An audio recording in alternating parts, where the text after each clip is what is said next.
पंजाब का आबो हवा पानी जमीन जिहड़ा वो पलीत हुंदा जा रहा है।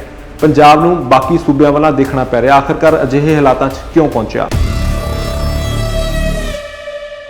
ਇੱਥੇ ਕੋਈ महाराजा रणजीत सिंह ने आके इंसाफ नहीं करना।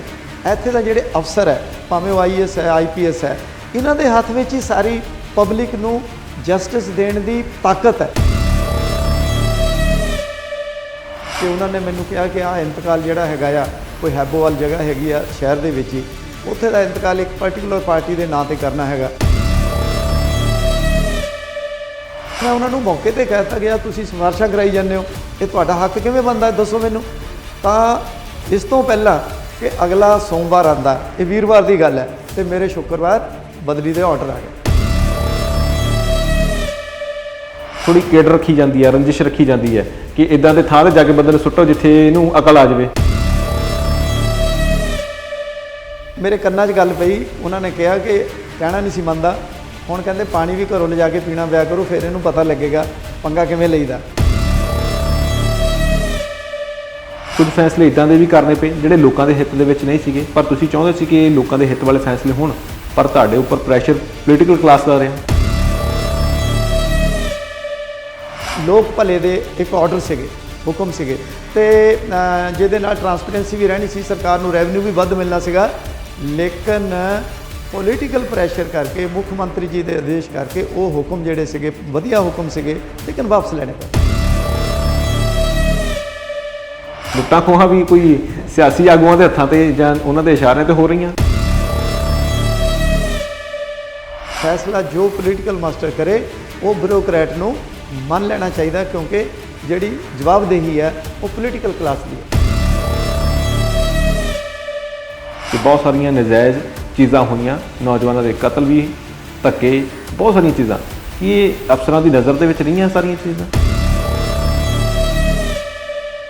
वो समा इहो जिहा सीगा जिहदे विच कई बारी उस तरह के डिसीजन लैने पे कि कई लोगों ने जातियां हुईयां, लुट्टां खोहां भी हुईयां, कई पुलिस अफसर भी एक्सटॉर्शन का हिस्सा रहे, कई मर्डर का हिस्सा रहे। लगता कि संविधान उस टन्योर के दौरान चिक्के टंगिया गया, इसे करके असीं इन्हां हालातां 'च। तुहाडी गल बिल्कुल ठीक है। अकाली गवर्नमेंट आउंदी है तो उदों मंत्रियां संतरियां दी चलदी है, तो जदों कैप्टन अमरिंदर सिंह की सरकार आउंदी सी उदों जिहड़ी ब्यूरोक्रेसी है उहदे हत्थ बहुत सारिया चीज़ां आ जांदियां सीगीआं। जिहड़े कैप्टन अमरिंदर सिंह हैगे आ, रेयरली मेरा ख्याल मैं जिद्दां 1.5 साल उन्होंने टर्न्योर दे विच DC संगरूर रहा, एक बारी फोन आया मैनूं बस, तो बादल साहब का यह फायदा सीगा कि तुसी कोई भी क्रूशियल मसला हैगा जदों मर्जी उन्होंने नाल गल करके उन्होंने सलाह लै सकते सी। किहड़े अजिहे फैसले तुहानूं लगदा कि उस उन्हां 5 ते 10 यानी कि 15 कुछ साल के समय दे विच होए जिहड़े बड़े क्रूशियल सीगे, जिन्हां ने एक हिसाब नाल डायरैक्शन देनी सी? इन्होंने कोई इहो जी पॉलिसी नहीं लियांदी ਜਿਹੜੀਆਂ दो चीज़ों को हल करे। एक जिहड़ी खेतीबाड़ी की डाइवर्सिफिकेशन करे। नौजवान अज के दिन दे विच 1.5 लाख तो 2 लाख के करीब हर साल बाहरले मुल्कां 'च भज रहा। कोई समा सीगा जदों महाराजा रणजीत सिंह के समय बाहरले मुल्कां दे जिहड़े यूरोपीयन आर्मी के जरनैल हुंदे सीगे उन्हां नूं नौकरी दित्ती जांदी सी। पंजाब दे विच 43% लोग है जिहड़े सस्ता अनाज लै रहे हैं, ट्रॉलियां च लैके आते हैं, वड्डे वड्डे जिमीदार है जिहड़े अफोर्ड कर सकते हैं। इस तरह 90,000 लोग पेंशनां लै रहे हैं जिहड़े कि एलिजिबल नहीं है। जिहड़ा मुख्यमंत्री है पूरे स्टेट का पंजाब का, वो वाली मंत्री देखते हैं, वो वाली अफसर देखते हैं कि वो चापलूसी पसंद करता है, कि वो ईमानदारी पसंद करता है, कि वो काम पसंद करता है। माफिया कहते कि बड़े तरीके का काम कर रहा पंजाब में, ये माफिया क्यों नहीं खत्म होया? माफिया शब्द जिहड़ा हैगा पंजाब दे विच उहदा जिक्र क्यों रहा? इनू जिहड़ी पुश्त पनाह तां पोलीटिकली क्लास दिंदी है। सुरेश अरोड़ा जी आ, ही वाज DGP विजिलेंस, उन्होंने फोन आया कि लद्दड़ साहब फलां फलां जिले के विच फलां फलां जगह के उत्ते नजायज़ माइनिंग हो रही है। तो मैं उन्होंने कहा कि बहुत सीनियर अफसर से, मैं कहा सर बई जो भी हो रहा है तुहानूं पता ही है, जिन्ने हाई अफसर उन्होंने ध्यान है सारा। ਵੈਸੇ ਲੰਦਰ ਸਾਹਿਬ ਇੱਕ ਬੜੀ ਅਹਿਮ ਚੀਜ਼ ਆ, ਪੰਜਾਬ ਲੁੱਟ ਰਿਹਾ ਹੋਵੇ ਤਾਂ ਆਪ ਦੇਖਣਾ ਪਵੇ ਉਹਨੂੰ, ਕਿੱਦਾਂ ਦੀ ਫੀਲਿੰਗ ਹੁੰਦੀ ਉਸ ਵੇਲੇ? ਜੇ ਆਪਾਂ ਕਹੀਏ ਕਿ ਇਹਦੇ ਵਾਸਤੇ ਕਸੂਰਵਾਰ ਬਿਊਰੋਕ੍ਰੇਸੀ ਹੈ ਤਾਂ ਮੈਂ ਸਹਿਮਤ ਨਹੀਂ।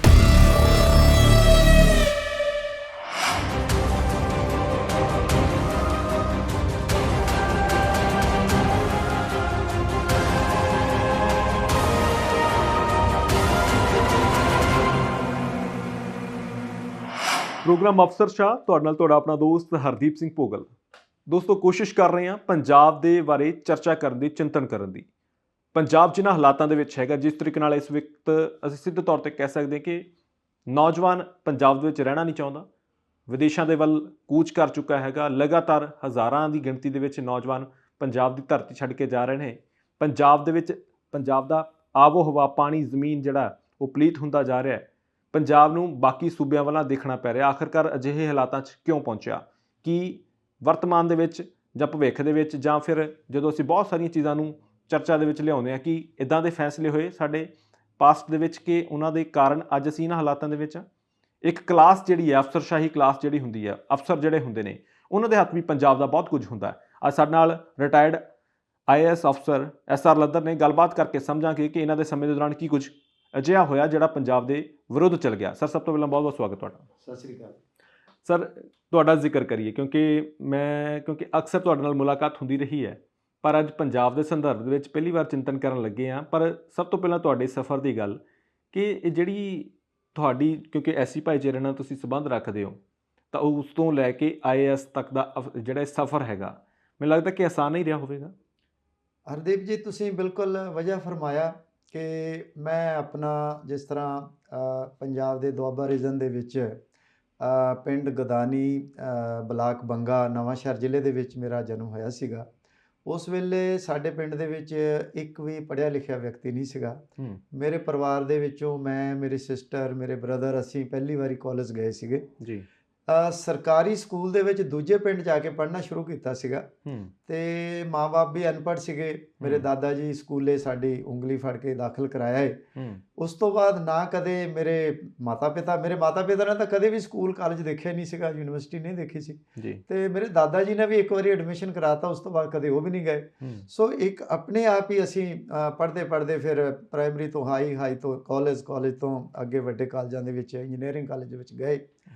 6ਵੀਂ ਕਲਾਸ ਦੇ ਵਿੱਚ ABC ਪੜ੍ਹੀ ਸੀਗੀ, ਜਿਹੜੀ ਕਿ ਅੱਜ ਬੱਚਿਆਂ ਨੂੰ ਅਸੀਂ ਆਪਣਾ ਨਰਸਰੀ ਦੇ ਵਿੱਚ ਹੀ ਸ਼ੁਰੂ ਕਰ ਦਿੰਦੇ ਹਾਂ। ਚੌਥੀ ਕਲਾਸ ਦੇ ਵਿੱਚ ਅਸੀਂ ਕ ਖ ਗ ਹਿੰਦੀ ਪੜ੍ਹਨੀ ਸ਼ੁਰੂ ਕੀਤੀ ਸੀਗੀ।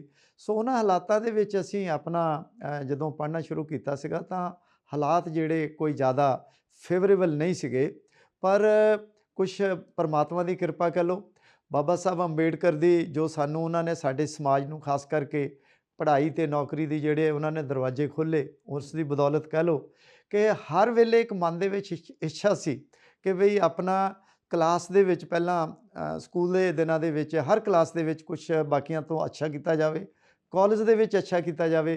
ਪਹਿਲਾਂ ਮੈਂ ਪ੍ਰੀ ਇੰਜੀਨੀਅਰਿੰਗ ਕਰਕੇ ਬੰਗਾ ਤੋਂ, ਫਿਰ ਮੈਂ ਆਪਣਾ ਥਾਪਰ ਇੰਜੀਨੀਅਰਿੰਗ ਕਾਲਜ, ਬੜਾ ਪ੍ਰੈਸਟੀਜੀਅਸ ਕਾਲਜ ਹੈ, ਅੱਜ ਕੱਲ੍ਹ ਤਾਂ ਯੂਨੀਵਰਸਿਟੀ ਬਣ ਗਈ ਹੈ, ਉੱਥੋਂ ਆਪਣਾ ਸਿਵਲ ਇੰਜੀਨੀਅਰਿੰਗ ਦੇ ਵਿੱਚ ਮੈਂ B.Tech ਕੀਤੀ। ਫਿਰ ਮੈਂ ਪੰਜਾਬ ਇੰਜੀਨੀਅਰਿੰਗ ਕਾਲਜ ਪੈਕ ਤੋਂ ਹਾਈਵੇ ਇੰਜੀਨੀਅਰਿੰਗ ਦੇ ਵਿੱਚ M.Tech ਕੀਤੀ। ਫਿਰ ਮੈਂ ਜੋਬ ਲੱਗ ਗਈ ਮੇਰੀ ਆਪਣਾ ਪੰਜਾਬ ਇਰੀਗੇਸ਼ਨ ਡਿਪਾਰਟਮੈਂਟ ਦੇ ਵਿੱਚ 1982 ਤੋਂ ਲੈ ਕੇ ਜਦੋਂ ਮੈਂ 91 ਦੇ ਵਿੱਚ IAS ਆਇਆ, ਤਾਂ ਉਦੋਂ ਤੱਕ ਮੈਂ ਉਸ ਮਹਿਕਮੇ ਦੇ ਵਿੱਚ ਆਪਣੀ ਸੇਵਾ ਦਿੱਤੀ ਹੈ। ਅਤੇ IAS ਆਉਣ ਤੋਂ ਬਾਅਦ ਇੱਕ ਅਲੱਗ ਤਰ੍ਹਾਂ ਦਾ ਸਫ਼ਰ ਸੀ, ਇੱਕ ਬੜਾ full of power, responsibilities, freedom, ਬੜਾ ਕੁਛ, ਇੱਕ ਮਤਲਬ ਇੱਕ ਅਲੱਗ ਤਰ੍ਹਾਂ ਦਾ ਨਸ਼ਾ ਹੈਗਾ IAS ਅਫਸਰ ਬਣ ਜਾਣ ਦਾ। ਅਤੇ ਤੁਸੀਂ ਜਿੱਥੇ ਤੁਹਾਡੀਆਂ ਬਹੁਤ ਸਾਰੀਆਂ ਜ਼ਿੰਮੇਵਾਰੀਆਂ ਹੁੰਦੀਆਂ, ਉੱਥੇ ਤੁਸੀਂ ਬਹੁਤ ਸਾਰਾ ਕੰਟਰੀਬਿਊਟ ਵੀ ਕਰ ਸਕਦੇ ਹੋ, ਬਹੁਤ ਸਾਰੇ ਨਵੇਂ ਕੰਮ ਕਰ ਸਕਦੇ ਹੋ, ਬਹੁਤ ਸਾਰਾ ਇਨੀਸ਼ੀਏਟਿਵ ਲੈ ਸਕਦੇ ਹੋ, ਔਰ ਵਾਕਈ ਤੁਸੀਂ ਜਿਹੜਾ ਲੋਕਾਂ ਦਾ ਜਿਹੜਾ ਭਲਾ ਹੈਗਾ, ਉਹ ਤੁਸੀਂ ਜੋ ਐਜ਼ IAS ਕਰ ਸਕਦੇ ਹੋ, ਹੋਰ ਕਿਸੇ ਵੀ ਜੋਬ 'ਚ ਨਹੀਂ ਕਰ ਸਕਦੇ। ਡਾਕਟਰ ਦੀ ਜੋਬ ਅੱਛੀ ਹੈ, ਪੁਲਿਸ ਦੀ ਜੋਬ ਅੱਛੀ ਹੈ, ਪਰ IAS ਦੀ ਜਿਹੜੀ ਫਰੀਡਮ ਹੈ, ਅਤੇ ਤੁਹਾਡੇ ਕੋਲ ਕੰਮ ਕਰਨ ਦੀ ਜਿਹੜੀ ਫਰੀਡਮ ਹੈ, ਕੈਪੈਸਿਟੀ ਹੈ, ਨਵੇਂ ਕੰਮ ਕਰਨ ਦੀ ਜਿਹੜੀ ਤੁਹਾਡੇ ਵਿੱਚ ਤਾਕਤ ਹੈ, ਉਹਨਾਂ ਨੂੰ ਮੈਂ ਭੋਗਲ ਜੀ 100% ਆਪਣਾ ਇਸਤੇਮਾਲ ਕੀਤਾ, ਔਰ ਬੜੇ ਵਧੀਆ ਕੰਮ ਕੀਤੇ ਸਮਾਜ ਦੇ ਭਲੇ ਲਈ, ਪੰਜਾਬ ਦੇ ਭਲੇ ਲਈ। ਜਿਹੜਾ ਮੈਂ ਆਉਣ ਵਾਲੇ ਸਮੇਂ ਦੇ ਵਿੱਚ ਮੈਂ ਤੁਹਾਨੂੰ ਐਕਸਪਲੇਨ ਕਰਾਂਗਾ। ਲੇਕਿਨ ਇਹ ਇੱਕ ਸਫ਼ਰ ਜਿਹੜਾ ਸੀਗਾ ਚਾਹੇ ਉਹ ਸਕੂਲ ਦਾ ਸੀ, ਚਾਹੇ ਉਹ ਇੰਜੀਨੀਅਰਿੰਗ ਕਾਲਜ ਦਾ ਸੀ, ਚਾਹੇ ਉਹ ਪੋਸਟ ਗ੍ਰੈਜੂਏਸ਼ਨ ਦਾ ਸੀ, ਈਜ਼ੀ ਨਹੀਂ ਸੀਗਾ। ਸਾਡੇ ਮਾਂ-ਬਾਪ ਕੋਈ ਉਹ ਖਾਂਦੇ ਪੀਂਦੇ ਪਰਿਵਾਰ ਨਹੀਂ ਸੀਗਾ। ਬਹੁਤ ਸਾਰਾ ਮਿਹਨਤ ਮਜ਼ਦੂਰੀ ਕਰਕੇ ਉਹਨਾਂ ਨੇ ਸਾਨੂੰ 4 ਭਰਾਵਾਂ ਨੂੰ, 2 ਭੈਣਾਂ ਨੂੰ, ਸਾਰੇ ਭੈਣ ਭਰਾਵਾਂ ਨੂੰ ਪੜ੍ਹਾਇਆ। ਸਾਰੇ ਨੌਕਰੀਆਂ 'ਤੇ ਵੀ ਲੱਗੇ ਔਰ ਜਿਵੇਂ ਕੋਈ ਲੇਬਰ ਕਰਕੇ ਆਪਣੇ ਬੱਚਿਆਂ ਨੂੰ ਪੜ੍ਹਾਉਂਦਾ ਹੈਗਾ, ਵਜ਼ੀਫੇ ਵੀ ਮਿਲਦੇ ਸੀਗੇ, ਕਈ ਵਾਰੀ ਹੋਰ ਹੈਲਪ ਵੀ ਮਿਲ ਜਾਂਦੀ ਸੀਗੀ, ਲੇਕਿਨ ਹੈਂਡ ਟੂ ਮਾਊਥ ਰਹੇ ਆ ਜਿੰਨਾ ਚਿਰ ਐਜੂਕੇਸ਼ਨ ਰਹੀ ਹੈ। ਅਤੇ ਲੇਕਿਨ ਪਰਮਾਤਮਾ ਦੀ ਕਿਰਪਾ ਨਾਲ, ਬਾਬਾ ਸਾਹਿਬ ਭੀਮ ਰਾਓ ਅੰਬੇਡਕਰ ਦੀ ਕਿਰਪਾ ਨਾਲ ਅਸੀਂ ਉਸ ਮੁਕਾਮ 'ਤੇ ਪਹੁੰਚੇ ਹਾਂ ਜਿਹੜੇ ਲੱਖਾਂ 'ਚੋਂ ਨਹੀਂ, ਕਰੋੜਾਂ 'ਚੋਂ ਵਿਰਲਾ ਹੀ ਪਹੁੰਚ ਸਕਦਾ ਹੈ। ਜੇ ਅਸੀਂ ਸਰ ਤੁਹਾਡੀ, ਕਿਉਂਕਿ ਹੁਣ IAS ਅਫਸਰ ਵਜੋਂ ਜ਼ਿੰਮੇਵਾਰੀ ਦੀ ਗੱਲ ਕਰੀਏ, ਤੁਸੀਂ 91 ਦੇ ਵਿੱਚ ਆਏ, ਜੀ, ਮੈਨੂੰ ਲੱਗਦਾ ਕਿ ਉਸ ਵੇਲੇ ਵੀ ਬੜਾ ਕਰੂਸ਼ੀਅਲ ਸਮਾਂ ਸੀਗਾ ਪੰਜਾਬ 'ਤੇ। ਜੀ, ਤਾਂ ਪੰਜਾਬ ਦੇ ਵਿੱਚ ਸਰਕਾਰ ਨਹੀਂ ਸੀ, ਰਾਸ਼ਟਰਪਤੀ ਕਾਨੂੰਨ ਲਾਗੂ ਸੀ। ਮੈਨੂੰ ਲੱਗਦਾ ਕਿ ਪਰਖ ਵੀ ਉਸੇ ਵੇਲੇ ਹੁੰਦੀ ਹੈ। ਉਸ ਵੇਲੇ ਤੁਸੀਂ ਜਦੋਂ ਬਤੌਰ IAS ਅਫਸਰ ਆਏ, ਤੁਸੀਂ ਦੱਸਿਆ ਕਿ ਇਸ ਅਹੁਦੇ ਦਾ, ਇਸ ਪਾਵਰ ਦਾ ਨਸ਼ਾ ਹੀ ਅਲੱਗ ਹੁੰਦਾ ਹੈਗਾ। ਜੀ। ਉਹ ਨਵੀਂ ਪਾਵਰ ਮਿਲੀ ਸੀ, ਪਰ ਹਾਲਾਤ ਬੜੇ ਅਣਸੁਖਾਵੇਂ ਸੀਗੇ ਉਸ ਵੇਲੇ ਪੰਜਾਬ ਦੇ। ਤਾਂ ਉਸ ਵੇਲੇ ਤੁਸੀਂ ਪੰਜਾਬ ਕਿਸ ਤਰੀਕੇ ਨਾਲ ਦੇਖਿਆ ਹੈਗਾ? ਭੋਗਲ ਜੀ, ਆਪਣਾ 91 ਦੇ ਵਿੱਚ ਜਦੋਂ ਮੈਨੂੰ ਇਹ ਚੋਇਸ ਪੁੱਛੀ ਜਾਂਦੀ ਸੀਗੀ UPSC ਰਾਹੀਂ ਕਿ ਜਦੋਂ ਤੁਸੀਂ IAS ਦੇ ਐਗਜ਼ਾਮ ਦਿੰਦੇ ਹੋ ਤਾਂ ਤੁਹਾਨੂੰ ਆਪਣਾ, before you are finally selected, ਤੁਹਾਨੂੰ ਆਪਣੀ ਇੱਕ ਤਾਂ ਸਰਵਿਸ ਦੀ ਚੋਇਸ ਪੁੱਛੀ ਜਾਂਦੀ ਹੈ, ਇੱਕ ਆਪਣਾ ਇਹ ਵੀ ਪੁੱਛਿਆ ਜਾਂਦਾ ਹੈ ਕਿ ਜੇ ਤੁਸੀਂ IAS ਜਾਂ IPS 'ਚ ਆ ਜਾਂਦੇ ਹੋ ਤਾਂ ਕੀ ਤੁਸੀਂ ਆਪਣੇ ਹੋਮ ਕਾਡਰ ਜਾਣਾ ਪਸੰਦ ਕਰੋਗੇ, ਯੈਸ ਔਰ ਨੋ ਭਰਨਾ ਹੁੰਦਾ ਹੈਗਾ। ਤਾਂ ਮੈਂ ਆਪਣਾ, ਕਿਉਂਕਿ ਪੰਜਾਬ ਨੂੰ ਬਿਲੋਂਗ ਕਰਦਾ ਸੀਗਾ, ਮੇਰੀ ਫਸਟ ਚੋਇਸ ਪੰਜਾਬ ਸੀਗੀ ਔਰ ਮੈਂ ਲੱਕੀ ਰਿਹਾ ਕਿ ਮੈਨੂੰ 91 ਦੇ ਵਿੱਚ ਜਦੋਂ ਮੇਰੀ ਸਿਲੈਕਸ਼ਨ ਹੋਈ ਅਤੇ ਮੈਨੂੰ ਪੰਜਾਬ ਕਾਡਰ ਮਿਲਿਆ। ਔਰ ਪੰਜਾਬ ਦੇ ਵਿੱਚ ਜਦੋਂ ਮੈਨੂੰ ਆਪਣਾ, ਮੇਰੀ ਸਿਲੈਕਸ਼ਨ ਹੋਈ ਤਾਂ ਉਸ ਵੇਲੇ ਅੱਤਵਾਦ ਜਿਹੜਾ ਸੀਗਾ ਟੌਪ 'ਤੇ ਸੀਗਾ। ਅਤੇ ਉਸ ਵੇਲੇ ਤੁਹਾਨੂੰ ਇੱਕ ਛੋਟੀ ਜਿਹੀ ਗੱਲ ਦੱਸਦਾ ਕਿ ਅਸੀਂ 4 ਅਫਸਰ ਸੀਗੇ, 3 ਮੇਲ 1 ਫੀਮੇਲ। ਅਸ਼ੀਤਾ ਰਾਏ ਨਾਂ ਦੀ ਇੱਕ ਲੜਕੀ ਸੀ ਬਿਹਾਰ ਤੋਂ, ਉਹਨੂੰ ਵੀ ਪੰਜਾਬ ਕਾਡਰ ਮਿਲਿਆ ਅਤੇ ਉਹ ਇੰਨਾ ਘਬਰਾ ਗਈ ਕਿ ਉਹਨੇ, ਅਸੀਂ ਉਸ ਵੇਲੇ ਭਾਰਤ ਦਰਸ਼ਨ 'ਤੇ ਮੈਸੂਰ ਸੀਗੇ ਕਰਨਾਟਕਾ ਦੇ ਵਿੱਚ, ਉਹਨੇ ਆਪਣਾ ਭਾਰਤ ਦਰਸ਼ਨ ਦੇ ਵਿੱਚ 12-12 13-13 ਆਫਿਸਰਸ ਦਾ ਗਰੁੱਪ ਪੂਰੇ ਇੰਡੀਆ ਨੂੰ ਭਰਮਣ ਕਰ ਰਿਹਾ ਸੀਗਾ। ਉਹਨੇ ਡਿਊਰਿੰਗ ਭਾਰਤ ਦਰਸ਼ਨ ਹੀ ਆਪਣਾ ਇੰਗੇਜਮੈਂਟ ਇੱਕ ਪ੍ਰੋਫੈਸ਼ਨਲ ਨਾਲ ਕਰਵਾਈ ਜਿਹੜਾ ਕਿ ਕੇਰਲਾ ਨੂੰ ਬਿਲੋਂਗ ਕਰਦਾ ਸੀਗਾ। ਔਰ ਉਹ ਬਾਅਦ ਦੇ ਵਿੱਚ ਉਹਦਾ ਜਿਹੜਾ ਕਾਡਰ ਸੀਗਾ, ਹਸਬੈਂਡ ਵਾਈਫ ਦਾ ਇੱਕੋ ਕਾਡਰ ਰਹਿੰਦਾ ਹੈਗਾ, ਉਹ ਟਰਾਂਸਫਰ ਹੋ ਕੇ ਕੇਰਲਾ ਚਲੇ ਗਈ। ਤਾਂ ਇੰਨਾ ਭੈ ਸੀਗਾ ਉਹਨਾਂ ਦਿਨਾਂ ਦੇ ਵਿੱਚ ਕਿ ਪੰਜਾਬ ਦੇ ਵਿੱਚ ਆਉਣ ਨੂੰ ਕੋਈ ਤਿਆਰ ਨਹੀਂ ਸੀਗਾ। ਪਰ ਮੈਂ ਆਪਣੇ ਸਟੇਟ ਨੂੰ, ਮੈਂ ਇੱਥੇ ਦਾ ਜੰਪਲ, ਮੈਨੂੰ ਇੱਥੇ ਦਾ ਪਿਆਰ, ਮੈਂ ਤਾਂ ਚੋਇਸ ਹੀ ਆਪਣੀ ਪੰਜਾਬ ਭਰੀ ਸੀਗੀ। ਮੈਨੂੰ ਬੜੀ ਖੁਸ਼ੀ ਹੋਈ ਕਿ ਮੈਂ ਪੰਜਾਬ ਦੀ ਸੇਵਾ ਕਰਾਂਗਾ। ਤਾਂ 91 ਦੇ ਵਿੱਚ ਜਦੋਂ ਮੈਨੂੰ ਪੰਜਾਬ ਕਾਡਰ ਮਿਲਿਆ ਅਤੇ ਆਈ ਵਾਜ਼ ਵੈਰੀ ਹੈਪੀ। ਔਰ ਆਉਣ ਵਾਲੇ ਸਮੇਂ ਦੇ ਵਿੱਚ ਫਿਰ ਅਸੀਂ ਬਹੁਤ ਸਾਰੀਆਂ ਪੋਸਟਿੰਗ ਟਰਾਂਸਫਰਸ ਹੋਈਆਂ ਅਤੇ ਬਹੁਤ ਸਾਰੇ ਜਗ੍ਹਾ 'ਤੇ ਕੰਮ ਕਰਨ ਦਾ, ਮਹਿਕਮਿਆਂ 'ਚ ਕੰਮ ਕਰਨ ਦਾ ਮੌਕਾ ਮਿਲਿਆ। ਸੋ ਉਹ ਬਾਈ ਐਂਡ ਬਾਈ ਮੈਂ ਤੁਹਾਡੇ ਨਾਲ ਸ਼ੇਅਰ ਕਰਾਂਗਾ। ਸਰ, ਜਿਵੇਂ ਸਭ ਤੋਂ ਪਹਿਲੀ ਤੁਹਾਡੀ ਡਿਊਟੀ ਕਿੱਥੇ ਸੀਗੀ ਜਦੋਂ ਤੁਸੀਂ ਪੰਜਾਬ ਦੇ ਵਿੱਚ ਆਏ?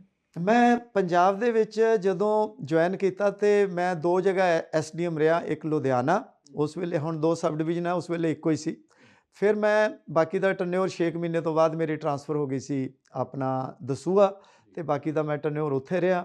ਫਿਰ ਥੋੜ੍ਹੇ ਸਮੇਂ ਲਈ ਮੈਂ ਜੁਆਇੰਟ ਸੈਕਟਰੀ ਰੈਵਨਿਊ ਰਿਹਾ। ਲੇਕਿਨ ਲੁਧਿਆਣਾ ਇੱਕ, ਉਸ ਵੇਲੇ ਤੁਹਾਨੂੰ ਪਤਾ ਹੈਗਾ ਕਿ ਇੱਕ ਪੋਪੂਲਰ ਗਵਰਨਮੈਂਟ ਬੇਅੰਤ ਸਿੰਘ ਜੀ ਦੀ ਆਈ ਸੀ, ਤਾਂ ਲੁਧਿਆਣਾ ਉਹਨਾਂ ਦਾ ਆਪਣਾ ਹੋਮ ਡਿਸਟ੍ਰਿਕਟ ਵੀ ਸੀਗਾ। ਔਰ ਉਹਨਾਂ ਦਾ ਇੱਕ ਜਿਹੜਾ ਹੁੰਦਾ ਸੀਗਾ ਪੋਲੀਟੀਕਲ ਸੈਕਟਰੀ ਗੁਰਮੀਤ ਸਿੰਘ, ਉਸ ਵੇਲੇ ਹੀ is no more in this world. ਤਾਂ ਉਹ ਆਪਣਾ ਉਸ ਵੇਲੇ ਉਹ ਸੀਗੇ ਆਪਣਾ ਉਹਨਾਂ ਦੇ ਪੋਲੀਟੀਕਲ ਸੈਕਟਰੀ, ਅਤੇ ਉਹਨਾਂ ਦਾ ਹਰ ਕੰਮ ਦੇ ਵਿੱਚ ਹੀ ਇੰਟਰਫੀਰੈਂਸ ਰਹਿੰਦੀ ਸੀਗੀ। ਕੋਈ ਰੈਵਨਿਊ ਕੋਰਟ ਕੇਸਿਸ ਵੀ ਹੁੰਦੇ ਸੀਗੇ, ਇਹ ਇਹਨਾਂ ਦੇ ਹੱਕ 'ਚ ਕਰ ਦਿਓ, ਇਹਨਾਂ ਦੇ ਹੱਕ 'ਚ ਕਰ ਦਿਓ। ਤਾਂ ਅਸੀਂ ਤਾਂ ਨਵੀਂ ਤਾਲੀਮ ਲੈ ਕੇ, ਨਵੀਂ ਟ੍ਰੇਨਿੰਗ ਲੈ ਕੇ ਮਸੂਰੀ ਤੋਂ ਆਏ ਸੀਗੇ। ਔਰ ਇਨਸਾਫ ਕਰਨ ਦਾ ਇੱਕ ਭੂਤ ਸਵਾਰ ਸੀਗਾ ਕਿ ਹਰ ਇੱਕ ਬੰਦੇ ਦਾ ਜਿਹੜਾ ਉਹਦੇ ਨਾਲ ਜਸਟਿਸ ਕਰਨਾ ਆ। ਮੈਚਿਓਰਿਟੀ ਦੀ ਵੀ ਕਮੀ ਸੀਗੀ, ਅਤੇ ਜੇ ਕੋਈ ਸਾਨੂੰ ਲੱਗਦਾ ਸੀਗਾ ਕਿ ਗਲਤ ਕੰਮ ਹੈ ਤਾਂ ਮੂੰਹ 'ਤੇ ਕਹਿ ਦਿੰਦੇ ਸੀਗੇ। ਸੋ ਇਸ ਤਰ੍ਹਾਂ ਦਾ ਇੱਕ ਵਾਕਿਆ ਹੋਇਆ ਕਿ ਉਹਨਾਂ ਨੇ ਮੈਨੂੰ ਕਿਹਾ ਕਿ ਆਹ ਇੰਤਕਾਲ ਜਿਹੜਾ ਹੈਗਾ ਆ, ਕੋਈ ਹੈਬੋਵਾਲ ਜਗ੍ਹਾ ਹੈਗੀ ਆ ਸ਼ਹਿਰ ਦੇ ਵਿੱਚ ਹੀ, ਉੱਥੇ ਦਾ ਇੰਤਕਾਲ ਇੱਕ ਪਰਟੀਕੂਲਰ ਪਾਰਟੀ ਦੇ ਨਾਂ 'ਤੇ ਕਰਨਾ ਹੈਗਾ। ਅਤੇ ਮੈਂ ਆਪਣਾ ਉਹਨਾਂ ਨੂੰ ਕਿਹਾ ਠੀਕ ਹੈ ਜੀ, ਮੈਂ ਨੋਟ ਕਰ ਲਿਆ। ਅਤੇ ਮੈਂ ਮੌਕਾ ਰੱਖ ਲੈਂਦਾ ਸੀਗਾ ਜਿਹੜੇ ਡਿਸਪਿਊਟਡ ਕੇਸਿਸ ਹੁੰਦੇ ਸੀਗੇ ਕਿ ਉੱਥੇ ਲੋਕਾਂ ਦੇ ਵਿੱਚ ਬੈਠਾਂਗੇ, ਸੁਣਾਂਗੇ, ਦੋਨਾਂ ਪਾਰਟੀਆਂ ਨੂੰ, ਦੂਜੇ ਲੋਕ ਵੀ ਹੋਣਗੇ, ਅਤੇ ਜ਼ਿਆਦਾ ਪਿਕਚਰ ਕਲੀਅਰ ਹੋ ਜਾਂਦੀ ਹੈ। ਜਦੋਂ ਮੈਂ ਉੱਥੇ ਗਿਆ ਅਤੇ ਦੇਖਿਆ ਕਿ ਬਈ ਇਹ ਆਪਣਾ ਜਿਹੜੀ ਸਿਫਾਰਿਸ਼ ਹੈ ਇਹ ਗਲਤ ਬੰਦੇ ਆ, ਤਾਂ ਮੈਂ ਉਹਨਾਂ ਨੂੰ ਮੌਕੇ 'ਤੇ ਕਹਿ ਦਿੱਤਾ ਗਿਆ, ਤੁਸੀਂ ਸਿਫਾਰਿਸ਼ਾਂ ਕਰਾਈ ਜਾਂਦੇ ਹੋ, ਇਹ ਤੁਹਾਡਾ ਹੱਕ ਕਿਵੇਂ ਬਣਦਾ, ਦੱਸੋ ਮੈਨੂੰ।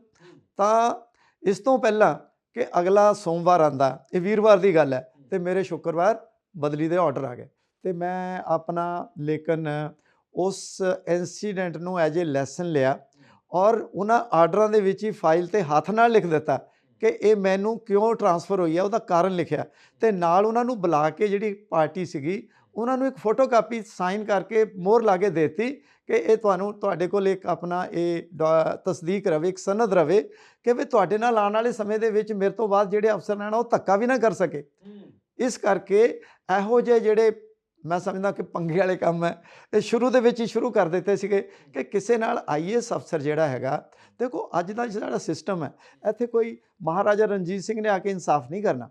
ਇੱਥੇ ਦਾ ਜਿਹੜੇ ਅਫਸਰ ਹੈ ਭਾਵੇਂ ਉਹ IAS ਹੈ IPS ਹੈ, ਇਹਨਾਂ ਦੇ ਹੱਥ ਵਿੱਚ ਹੀ ਸਾਰੀ ਪਬਲਿਕ ਨੂੰ ਜਸਟਿਸ ਦੇਣ ਦੀ ਤਾਕਤ ਹੈ।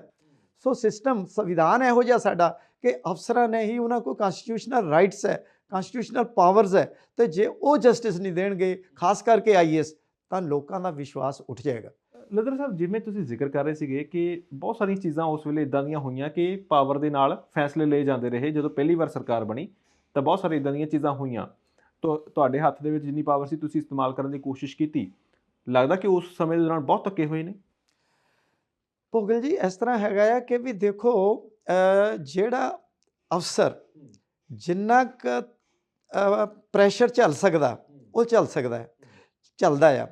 ਮੈਨੂੰ ਆਪਣਾ ਇੱਕ ਜ਼ਿਲ੍ਹਾ ਪ੍ਰਧਾਨ ਲੁਧਿਆਣੇ ਦਾ ਆ ਕੇ ਕਹਿੰਦਾ ਇਹ ਕੇਸ ਜੀ ਇੱਦਾਂ ਕਰ ਦਿਓ। ਮੈਂ ਕਿਹਾ ਜੀ ਵੀ ਦੇਖ ਲੈਂਦੇ ਹਾਂ। ਕਹਿੰਦੇ ਨਹੀਂ, ਮੈਨੂੰ ਸਰਦਾਰ ਜੀ ਨੇ ਕਿਹਾ। ਮੈਂ ਕਿਹਾ ਸਰਦਾਰ ਜੀ ਕੌਣ ਹੈ? ਕਹਿੰਦੇ ਮੁੱਖ ਮੰਤਰੀ। ਮੈਂ ਕਿਹਾ ਚਲੋ ਮੁੱਖ ਮੰਤਰੀ ਜੀ ਤੋਂ ਮੇਰੀ ਫ਼ੋਨ 'ਤੇ ਗੱਲ ਕਰਾ ਦਿਓ। ਮੇਰੇ 'ਤੇ ਹੱਸਣ ਲੱਗ ਪਿਆ, ਕਹਿੰਦਾ ਜੀ ਤੁਸੀਂ ਅਜੀਬ ਅਫਸਰ ਹੋ, ਮੁੱਖ ਮੰਤਰੀ ਮੈਨੂੰ ਜ਼ਿਲ੍ਹਾ ਪ੍ਰਧਾਨ ਬਣਾਇਆ ਅਤੇ ਮੈਂ ਹੀ ਕਹਿਣਾ ਹੈਗਾ, ਅਤੇ ਮੁੱਖ ਮੰਤਰੀ ਥੋੜ੍ਹੀ ਕਹਿੰਦੇ ਹੈਗੇ ਆ। ਮੈਂ ਕਿਹਾ ਚਲੋ ਜੀ ਕੋਈ ਗੱਲ ਨਹੀਂ, ਦੇਖ ਲਾਂਗੇ। ਲੇਕਿਨ ਮੈਂ ਕੋਸ਼ਿਸ਼ ਕੀਤੀ ਕਿ ਕਿਸੇ ਦੇ ਨਾਲ ਜਿਹੜੀਆਂ ਸਿਫਾਰਿਸ਼ਾਂ ਨਹੀਂ ਜ਼ਰੂਰੀ ਨਹੀਂ ਸਾਰੀਆਂ ਗੈਰ ਕਾਨੂੰਨੀ ਹੋਣ ਜਾਂ ਗਲਤ ਹੋਣ, ਕੁਝ ਸਹੀ ਵੀ ਹੁੰਦੀਆਂ, ਲੇਕਿਨ ਲੋਕਾਂ ਦੇ ਵਿੱਚ ਇਹ ਵਿਸ਼ਵਾਸ ਨਹੀਂ ਹੈਗਾ ਕਿ ਸਾਡਾ ਕੰਮ ਰੂਟੀਨ ਦੇ ਵਿੱਚ ਮੈਰਿਟ 'ਤੇ ਹੋ ਜਾਵੇਗਾ। ਜਿਹੜੇ ਸਹੀ ਲੋਕ ਹੈ ਉਹ ਵੀ ਸਿਫਾਰਿਸ਼ ਕਰਾਉਂਦੇ ਆ। ਇੱਕ ਬੜੀ ਅਹਿਮ ਚੀਜ਼ ਹੈ, ਜਿਵੇਂ ਤੁਸੀਂ ਜ਼ਿਕਰ ਕੀਤਾ, ਜਦੋਂ ਪਹਿਲੀ ਵਾਰੀ ਪੋਲੀਟੀਕਲ ਕਲਾਸ ਨਾਲ ਪੰਗਾ ਪੈ ਗਿਆ, ਕਿਸ ਹਿਸਾਬ ਨਾਲ ਅਸੀਂ ਕਹਿ ਸਕਦੇ ਹਾਂ ਕਿ ਤੁਸੀਂ ਉਹਨਾਂ ਨੇ ਉੱਪਰੋਂ ਆਰਡਰ ਕਰਤੇ ਵੀ ਤੁਸੀਂ ਇਸ ਬੰਦੇ ਦੇ ਹੱਕ ਦੇ ਵਿੱਚ ਫੈਸਲਾ ਸੁਣਾਉਣਾ, ਅਤੇ ਤੁਸੀਂ ਪਰਖਿਆ ਵੀ ਕੌਣ ਸਹੀ ਹੈ ਕੌਣ ਗਲਤ, ਤੁਸੀਂ ਸਹੀ ਵਾਲੇ ਪਾਸੇ ਨੂੰ ਝੁਕੇ ਜੀ। ਪਰ ਉਸ ਤੋਂ ਬਾਅਦ ਇਹ ਵੀ ਹੁੰਦਾ ਕਿ ਫਿਰ ਥੋੜ੍ਹੀ ਕੇਡ ਰੱਖੀ ਜਾਂਦੀ ਹੈ, ਰੰਜਿਸ਼ ਰੱਖੀ ਜਾਂਦੀ ਹੈ ਕਿ ਇੱਦਾਂ ਦੇ ਥਾਂ 'ਤੇ ਜਾ ਕੇ ਬੰਦੇ ਨੂੰ ਸੁੱਟੋ ਜਿੱਥੇ ਇਹਨੂੰ ਅਕਲ ਆ ਜਾਵੇ। ਭੋਗਲ ਸਾਹਿਬ ਤੁਸੀਂ ਬਿਲਕੁਲ ਸਹੀ ਕਿਹਾ। ਮੈਨੂੰ ਬਾਅਦ ਦੇ ਵਿੱਚ ਪਤਾ ਲੱਗਾ ਮੇਰੇ ਲੁਧਿਆਣੇ ਤੋਂ ਬਾਅਦ ਆਰਡਰ ਹੋਏ ਸੀ ਸਰਦੂਲਗੜ੍ਹ ਦੇ। ਮਾਨਸਾ ਜ਼ਿਲ੍ਹੇ ਦੇ ਵਿੱਚ ਇੱਕ ਨਵੀਂ ਸਬ ਡਿਵੀਜ਼ਨ ਬਣੀ ਸੀ ਜਿੱਥੇ ਨਾ ਤਾਂ ਆਫਿਸ ਸੀਗਾ, ਨਾ ਘਰ ਸੀ, ਨਾ ਵਹੀਕਲ ਸੀ। ਅਤੇ ਉਹਨਾਂ ਨੇ ਮੇਰੇ ਕੰਨਾਂ 'ਚ ਗੱਲ ਪਈ, ਉਹਨਾਂ ਨੇ ਕਿਹਾ ਕਿ ਕਹਿਣਾ ਨਹੀਂ ਸੀ ਮੰਨਦਾ, ਹੁਣ ਕਹਿੰਦੇ ਪਾਣੀ ਵੀ ਘਰੋਂ ਲਿਜਾ ਕੇ ਪੀਣਾ ਪਿਆ ਕਰੂ, ਫਿਰ ਇਹਨੂੰ ਪਤਾ ਲੱਗੇਗਾ ਪੰਗਾ ਕਿਵੇਂ ਲਈਦਾ। ਚਲੋ ਕੁਛ ਇਹੋ ਜਿਹੇ ਵੈਲ ਵਿਸ਼ਰ ਸੀ ਮੇਰੇ ਜਿਨ੍ਹਾਂ ਨੇ ਮੁੱਖ ਮੰਤਰੀ ਨੂੰ ਜਾ ਕੇ ਦੱਸਿਆ ਕਿ ਜੀ ਇਹ ਧੱਕਾ ਹੋ ਗਿਆ ਹੈਗਾ ਅਤੇ ਇੱਦਾਂ ਨਹੀਂ ਕਰਨਾ ਚਾਹੀਦਾ, ਅਤੇ ਉਹਨਾਂ ਨੇ ਆਰਡਰ ਮੋਡੀਫਾਈ ਕਰਕੇ ਮੈਨੂੰ ਦਸੂਹੇ ਲਾਤਾ। ਤਾਂ ਦਸੂਹੇ ਬਾਕੀ ਦਾ ਟਰਨਿਓਰ 1.5 ਸਾਲ ਮੈਂ ਪੂਰਾ ਕੀਤਾ। ਉੱਥੇ ਵੀ ਮੈਂ 5 ਵਜਣ 6 ਵਜਣ 7 ਵਜਣ ਵਕੀਲਾਂ ਨੇ ਕਈ ਵਾਰੀ ਆਉਣਾ ਕਿ ਜੀ 5 ਵੱਜ ਗਏ, ਟਾਈਮ ਹੋ ਗਿਆ, ਅਤੇ ਮੈਂ ਉਹਨਾਂ ਨੂੰ ਕਹਿਣਾ ਕਿ ਜੀ ਤੁਸੀਂ ਵੈਲਕਮ ਆ, ਬਹਿਸ ਕਰਨੀ ਕਰੋ, ਨਹੀਂ ਤਾਂ ਮੈਂ ਦੋਨਾਂ ਪਾਰਟੀਆਂ ਨੂੰ ਸੁਣ ਕੇ ਖੁਦ ਹੀ ਬਹਿਸ ਕਰ ਦਾਂਗਾ। ਜਿਹੜੇ ਲੋਕ ਆਏ ਹੋਏ ਆ ਇਹ ਪਤਾ ਨਹੀਂ ਨਾਲ ਨੰਬਰਦਾਰ ਨੂੰ ਲਿਆਏ ਆ, ਪਿੰਡ ਦੇ ਲੋਕਾਂ ਨੂੰ ਲਿਆਏ ਆ, 200 400 500 ਰੁਪਈਆ ਖਰਚ ਕਰਕੇ ਆਏ ਆ। ਮੈਂ ਇਹਨਾਂ ਨੂੰ ਦੁਬਾਰਾ ਡੇਟ ਨਹੀਂ ਦੇਣੀ। ਜੋ ਆਏ ਆ ਅੱਜ ਸੁਣਾਂਗਾ, ਭਾਵੇਂ ਮੈਨੂੰ 8 ਵਜਣ ਰਾਤ ਦੇ, ਲੇਕਿਨ ਮੈਂ ਸੁਣ ਕੇ ਫੈਸਲਾ ਕਰਕੇ ਫਿਰ ਤੋਰਾਂਗਾ। ਸੋ ਇਸ ਕਰਕੇ ਤੁਹਾਡੇ ਹੱਥ 'ਚ ਬੜਾ ਕੁਛ ਹੈ। ਤੁਸੀਂ ਜਿਹੜਾ ਇਨਸਾਫ ਹੈ ਉਹ ਦੇਣ ਦੇ ਵਿੱਚ ਬੜੀ ਵੱਡੀ ਭੂਮਿਕਾ ਨਿਭਾ ਸਕਦੇ ਹੋ। ਫਿਰ ਸਾਡੇ ਆਪਣੇ ਉੱਥੇ ਮੈਂ ਦਸੂਹੇ ਸੀਗਾ, ਉਸ ਵੇਲੇ ਜਿਹੜੇ ਉੱਥੋਂ ਦੇ ਇੱਕ ਡਿਪਟੀ ਸਪੀਕਰ ਹੁੰਦੇ ਸੀ ਰਮੇਸ਼ ਚੰਦ ਡੋਗਰਾ ਜੀ, ਉਹਨਾਂ ਨੇ ਚੀਫ ਸੈਕਟਰੀ ਕੋਲ ਮੇਰੀ ਸ਼ਿਕਾਇਤ ਕਰਤੀ। ਉਹ ਕਹਿੰਦੇ ਜੀ ਵੀ ਸਾਨੂੰ ਤਾਂ ਲੋਕੀ ਪੁੱਛਦੇ ਹੀ ਨਹੀਂ ਹੈਗੇ, ਵੀ ਸਿੱਧੇ ਇਹ ਜਿਹੜੇ ਜਾਂਦੇ ਆ ਉਹਨਾਂ ਦਾ ਕੰਮ ਕਰ ਦਿੰਦੇ, ਸਾਡੇ ਕੋਲ ਲੋਕੀ ਆਉਣਾ ਬੰਦ ਹੋ ਗਏ ਆ, ਤਾਂ ਇਹ ਥੋੜ੍ਹਾ ਜਿਹਾ ਤੁਸੀਂ ਇਹਨਾਂ ਨੂੰ ਕਹੋ ਕਿ ਸਾਨੂੰ ਵੀ ਪੁੱਛ ਲਿਆ ਕਰਨ। ਤਾਂ ਮੈਂ ਕਿਹਾ ਚੀਫ ਸੈਕਟਰੀ ਨੂੰ ਕੀ ਕਹਿਣਾ ਸੀ। ਉਹਨਾਂ ਨੇ ਮੈਨੂੰ ਫੋਨ ਕੀਤਾ, ਅਜੀਤ ਸਿੰਘ ਚੱਠਾ ਜੀ ਹੁੰਦੇ ਸੀਗੇ, ਕਿ ਵੀ ਇਸ ਤਰ੍ਹਾਂ ਕਰਕੇ ਤੁਸੀਂ ਇੱਕ ਵਾਰੀ ਉਹਨਾਂ ਨੂੰ ਮਿਲਿਓ। ਮੈਂ ਡਿਪਟੀ ਸਪੀਕਰ ਸਾਹਿਬ ਨੂੰ ਮੈਂ ਮਿਲਿਆ, ਮੈਂ ਕਿਹਾ ਜੀ ਦੱਸੋ ਕੀ ਹੁਕਮ ਹੈ, ਅਤੇ ਉਹ ਕਹਿੰਦੇ ਵੀ ਸਾਡੀ ਵੀ ਥੋੜ੍ਹੀ ਬਹੁਤੀ ਸਲਾਹ ਲੈ ਲਿਆ ਕਰੋ। ਮੈਂ ਜ਼ਰੂਰ ਲਵਾਂਗੇ। ਤਾਂ ਅਸੀਂ ਉਹਨਾਂ ਨੂੰ ਡਿਪਲੋਮੈਟਿਕਲੀ ਗੱਲ ਕੀਤੀ ਕਿ ਹਾਂਜੀ ਜ਼ਰੂਰ ਤੁਹਾਡੀ ਸੁਣਿਆ ਕਰਾਂਗੇ।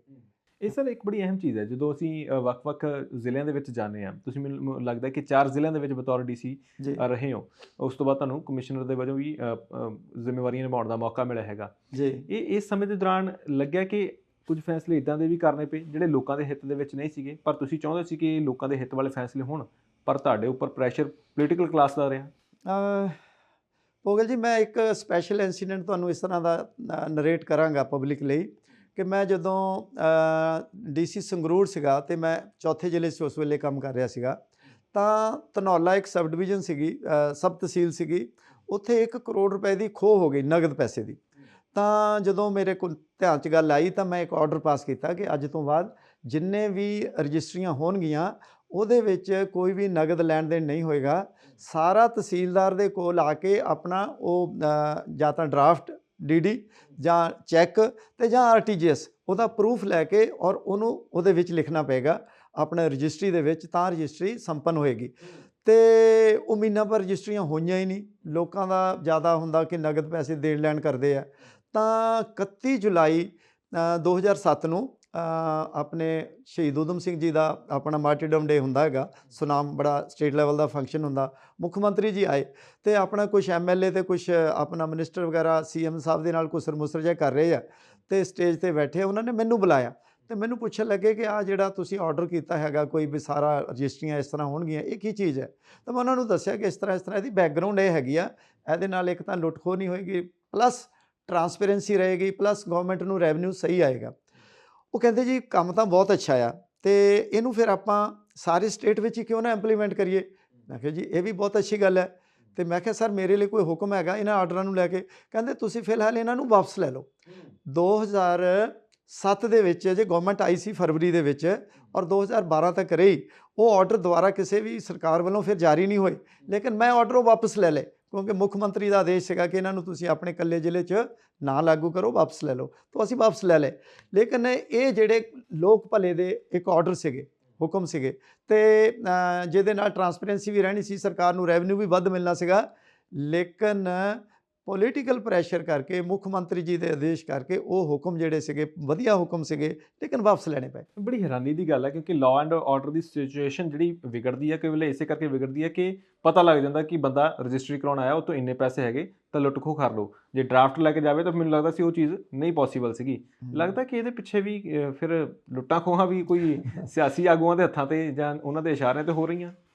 ਦੇਖੋ ਆਪਾਂ ਅਲਟੀਮੇਟਲੀ ਆਪਾਂ ਨੂੰ ਇੱਕ ਬੜੀ ਲਕਸ਼ਮਣ ਰੇਖਾ ਥੋੜ੍ਹਾ ਅੰਡਰਸਟੈਂਡ ਕਰਨ ਦੀ ਲੋੜ ਹੈ ਭੋਗਲ ਜੀ, ਕਿ ਪਬਲਿਕ ਦੇ ਜਿਹੜੇ ਕੰਮ ਹੈ ਉਹਨਾਂ ਦੇ ਨੁਮਾਇੰਦੇ ਐਮਐਲਏ ਸਾਹਿਬਾਨ ਤੇ ਮੰਤਰੀ ਸਾਹਿਬਾਨ ਤੇ ਕੈਬਨਿਟ ਤੇ ਮੁੱਖ ਮੰਤਰੀ ਜੀ ਹੈ।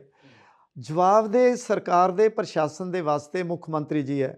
ਬਤੌਰ ਆਫਿਸਰ, ਬਤੌਰ ਬਿਊਰੋਕਰੈਟ, ਭਾਵੇਂ ਡੀਸੀ ਹੋਈਏ ਜਾਂ ਕਿਸੇ ਮਹਿਕਮੇ ਦੇ ਹੋਰ ਕਿਸੇ ਲੈਵਲ ਤੇ ਕੰਮ ਕਰੀਏ, ਅਫਸਰਾਂ ਦਾ ਇੱਕ ਧਰਮ ਤੇ ਫਰਜ਼ ਇਹ ਹੈਗਾ ਕਿ ਅਸੀਂ ਆਪਣੇ ਪੋਲੀਟੀਕਲ ਮਾਸਟਰ ਨੂੰ ਬਰੀਫ ਕਰੀਏ ਕਿ ਸਹੀ ਕੀ ਹੈ, ਕਾਨੂੰਨ ਕੀ ਹੈਗਾ ਤੇ ਪਬਲਿਕ ਲਈ ਠੀਕ ਕੀ ਰਹੇਗਾ। ਉਸ ਤੋਂ ਬਾਅਦ ਫੈਸਲੇ ਤੇ ਅੜਨਾ ਨਹੀਂ ਚਾਹੀਦਾ। ਫੈਸਲਾ ਜੋ ਪੋਲੀਟੀਕਲ ਮਾਸਟਰ ਕਰੇ ਉਹ ਬਿਊਰੋਕਰੈਟ ਨੂੰ ਮੰਨ ਲੈਣਾ ਚਾਹੀਦਾ, ਕਿਉਂਕਿ ਜਿਹੜੀ ਜਵਾਬਦੇਹੀ ਹੈ ਉਹ ਪੋਲੀਟੀਕਲ ਕਲਾਸ ਦੀ ਹੈ। ਕਿਉਂਕਿ ਬਿਊਰੋਕ੍ਰੇਸੀ ਜਿਹੜੀ ਹੈ ਕਹਿੰਦੇ ਫੇਸਲੈਸ ਹੁੰਦੀ ਹੈ ਹਾਂਜੀ। ਤੇ ਲੋਕਾਂ ਦੇ ਵਿੱਚ ਜਾਣਾ, ਵੋਟਾਂ ਮੰਗਣੀਆਂ ਉਹ ਤਾਂ ਪੋਲੀਟੀਕਲ ਬੰਦਿਆਂ ਨੇ ਮੰਗਣੀਆਂ ਹੈਗੀਆਂ, ਇਸੇ ਕਰਕੇ ਉਹਨਾਂ ਨੂੰ ਜ਼ਿਆਦਾ ਆਪਣੇ ਹਿਸਾਬ ਨਾਲ ਚੱਲਣਾ ਪੈਂਦਾ ਹੈਗਾ। ਬਿਲਕੁਲ ਠੀਕ। ਪਰ ਇਹ ਬੜੀ ਅਹਿਮ ਚੀਜ਼ ਹੈ ਲੱਦਰ ਸਾਹਿਬ, ਕਿਉਂਕਿ ਕਈ ਫੈਸਲੇ ਇਦਾਂ ਦੇ ਲੈ ਲਏ ਜਾਂਦੇ ਫਿਰ ਜਿਹੜੇ ਅਫਸਰ ਲੈਣਾ ਨਹੀਂ ਚਾਹੁੰਦੇ ਹੁੰਦੇ ਪਰ ਪੋਲੀਟੀਕਲ ਕਲਾਸ ਲੈ ਲੈਂਦੀ ਹੈ। ਬੇਅੰਤ ਸਰਕਾਰ ਦੇ ਵਿੱਚ ਤੁਸੀਂ ਕੰਮ ਕੀਤਾ ਹੈਗਾ, ਬੜੇ ਕਿੰਤੂ ਪਰੰਤੂ ਰਹੇ ਨੇ ਬੇਅੰਤ ਸਿੰਘ ਦੀ ਸਰਕਾਰ ਨੂੰ ਲੈ ਕੇ ਕਿ ਬਹੁਤ ਸਾਰੀਆਂ ਨਜਾਇਜ਼ ਚੀਜ਼ਾਂ ਹੋਈਆਂ, ਨੌਜਵਾਨਾਂ ਦੇ ਕਤਲ ਵੀ, ਧੱਕੇ, ਬਹੁਤ ਸਾਰੀਆਂ ਚੀਜ਼ਾਂ। ਕੀ ਇਹ ਅਫਸਰਾਂ ਦੀ ਨਜ਼ਰ ਦੇ ਵਿੱਚ ਰਹੀਆਂ ਸਾਰੀਆਂ ਚੀਜ਼ਾਂ? ਭੋਗਲ ਜੀ ਉਹ ਜਿਹੜਾ ਬੇਅੰਤ ਸਿੰਘ ਜੀ ਦਾ ਟਾਈਮ ਦਾ ਦੌਰ ਸੀਗਾ 92 ਤੋਂ ਲੈ ਕੇ 95 ਤੱਕ ਦਾ, ਇਹ ਇੱਕ ਬਹੁਤ ਅਨਪ੍ਰੈਸੀਡੈਂਟਡ ਦੌਰ ਸੀ law and order point of view ਤੋਂ। ਉਹਨਾਂ ਨੇ ਇੱਕ ਕਿਸਮ ਦਾ ਜਿਹੜਾ ਪੁਲਿਸ ਅਫਸਰਾਂ ਦੇ ਨਾਲ, ਡੀਜੀਪੀ ਦੇ ਨਾਲ, ਉਹਦੇ ਵਿੱਚ ਜਿਹੜੀ ਸਿਵਲ ਬਿਊਰੋਕ੍ਰੇਸੀ ਹੈ, ਸਿਵਲ ਪ੍ਰਸ਼ਾਸਨ ਹੈ, ਇਹ ਬੈਕਗਰਾਊਂਡ ਚਲਾ ਗਿਆ ਸੀਗਾ।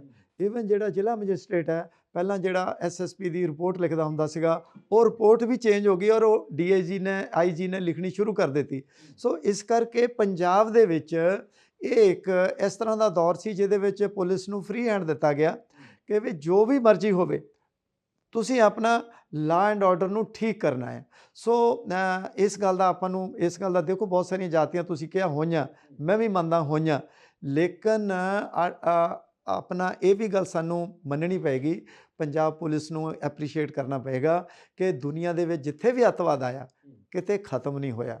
ਅੱਜ ਵੀ ਆਪਾਂ ਇਹਦਾ ਜਿਹੜਾ ਇੱਕ ਸਾਇਆ ਆ ਅੱਜ ਵੀ ਆਪਣੇ ਦੇ ਉੱਤੇ, ਮਤਲਬ ਪੰਜਾਬ ਦੇ ਉੱਤੇ ਹੈਗਾ, ਲੇਕਿਨ 99% ਪੰਜਾਬ ਪੁਲਿਸ ਨੇ ਸੈਕਰੀਫਾਈਸਿਸ ਦੇ ਕੇ, ਲੜਾਈ ਲੜ ਕੇ, ਉਸ ਵੇਲੇ ਦੇ ਮੁੱਖ ਮੰਤਰੀ ਬੇਅੰਤ ਸਿੰਘ ਜੀ ਦੀ ਖੁਦ ਸ਼ਹਾਦਤ ਹੋ ਗਈ, ਉਹ ਸਾਰੀਆਂ ਸੈਕਰੀਫਾਈਸਿਸ ਦੀ ਵਜ੍ਹਾ ਕਰਕੇ ਪੰਜਾਬ ਅੱਜ ਸ਼ਾਂਤੀ ਦੇ ਦੌਰ 'ਚੋਂ ਗੁਜ਼ਰ ਰਿਹਾ ਹੈਗਾ।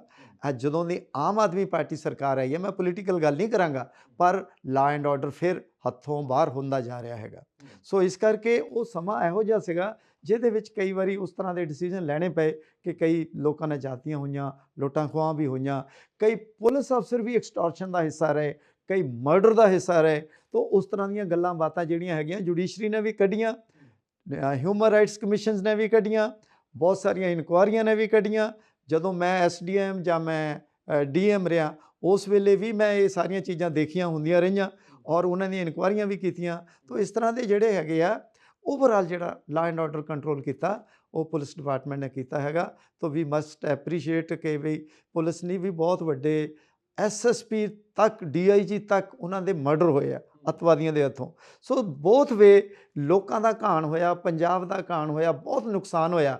ਤੇ ਪਰਮਾਤਮਾ ਕਰੇ ਇਹੋ ਜਿਹਾ ਦੌਰ ਜਿਹੜਾ ਮੁੜ ਕੇ ਪੰਜਾਬ 'ਤੇ ਨਾ ਆਵੇ। ਲੱਦਰ ਸਾਹਿਬ, ਤੁਸੀਂ ਜਿਵੇਂ ਜ਼ਿਕਰ ਕਰ ਰਹੇ ਸੀਗੇ ਕਿ ਬਹੁਤ ਸਾਰੀਆਂ ਜਾਤੀਆਂ ਹੋਈਆਂ, ਪਰ ਨਾਲ ਦੀ ਨਾਲ ਤੁਸੀਂ ਉਸ ਤੋਂ ਪਹਿਲਾਂ ਇੱਕ ਜ਼ਿਕਰ ਕੀਤਾ ਕਿ ਜਦੋਂ ਬੰਦਾ ਆਈਏਐਸ ਅਫਸਰ ਬਣ ਜਾਂਦਾ ਇੱਕ ਅਲੱਗ ਤਰ੍ਹਾਂ ਦੀ ਪਾਵਰ ਹੁੰਦੀ ਆ ਉਹਦੇ ਕੋਲ, ਇੱਕ ਅਲੱਗ ਤਰ੍ਹਾਂ ਦੀ ਸ਼ਕਤੀ ਮਹਿਸੂਸ ਹੁੰਦੀ ਹੈ, ਇੱਕ ਅਲੱਗ ਤਰ੍ਹਾਂ ਦੀ ਪਾਵਰ ਦਾ ਨਸ਼ਾ ਹੁੰਦਾ ਹੈਗਾ।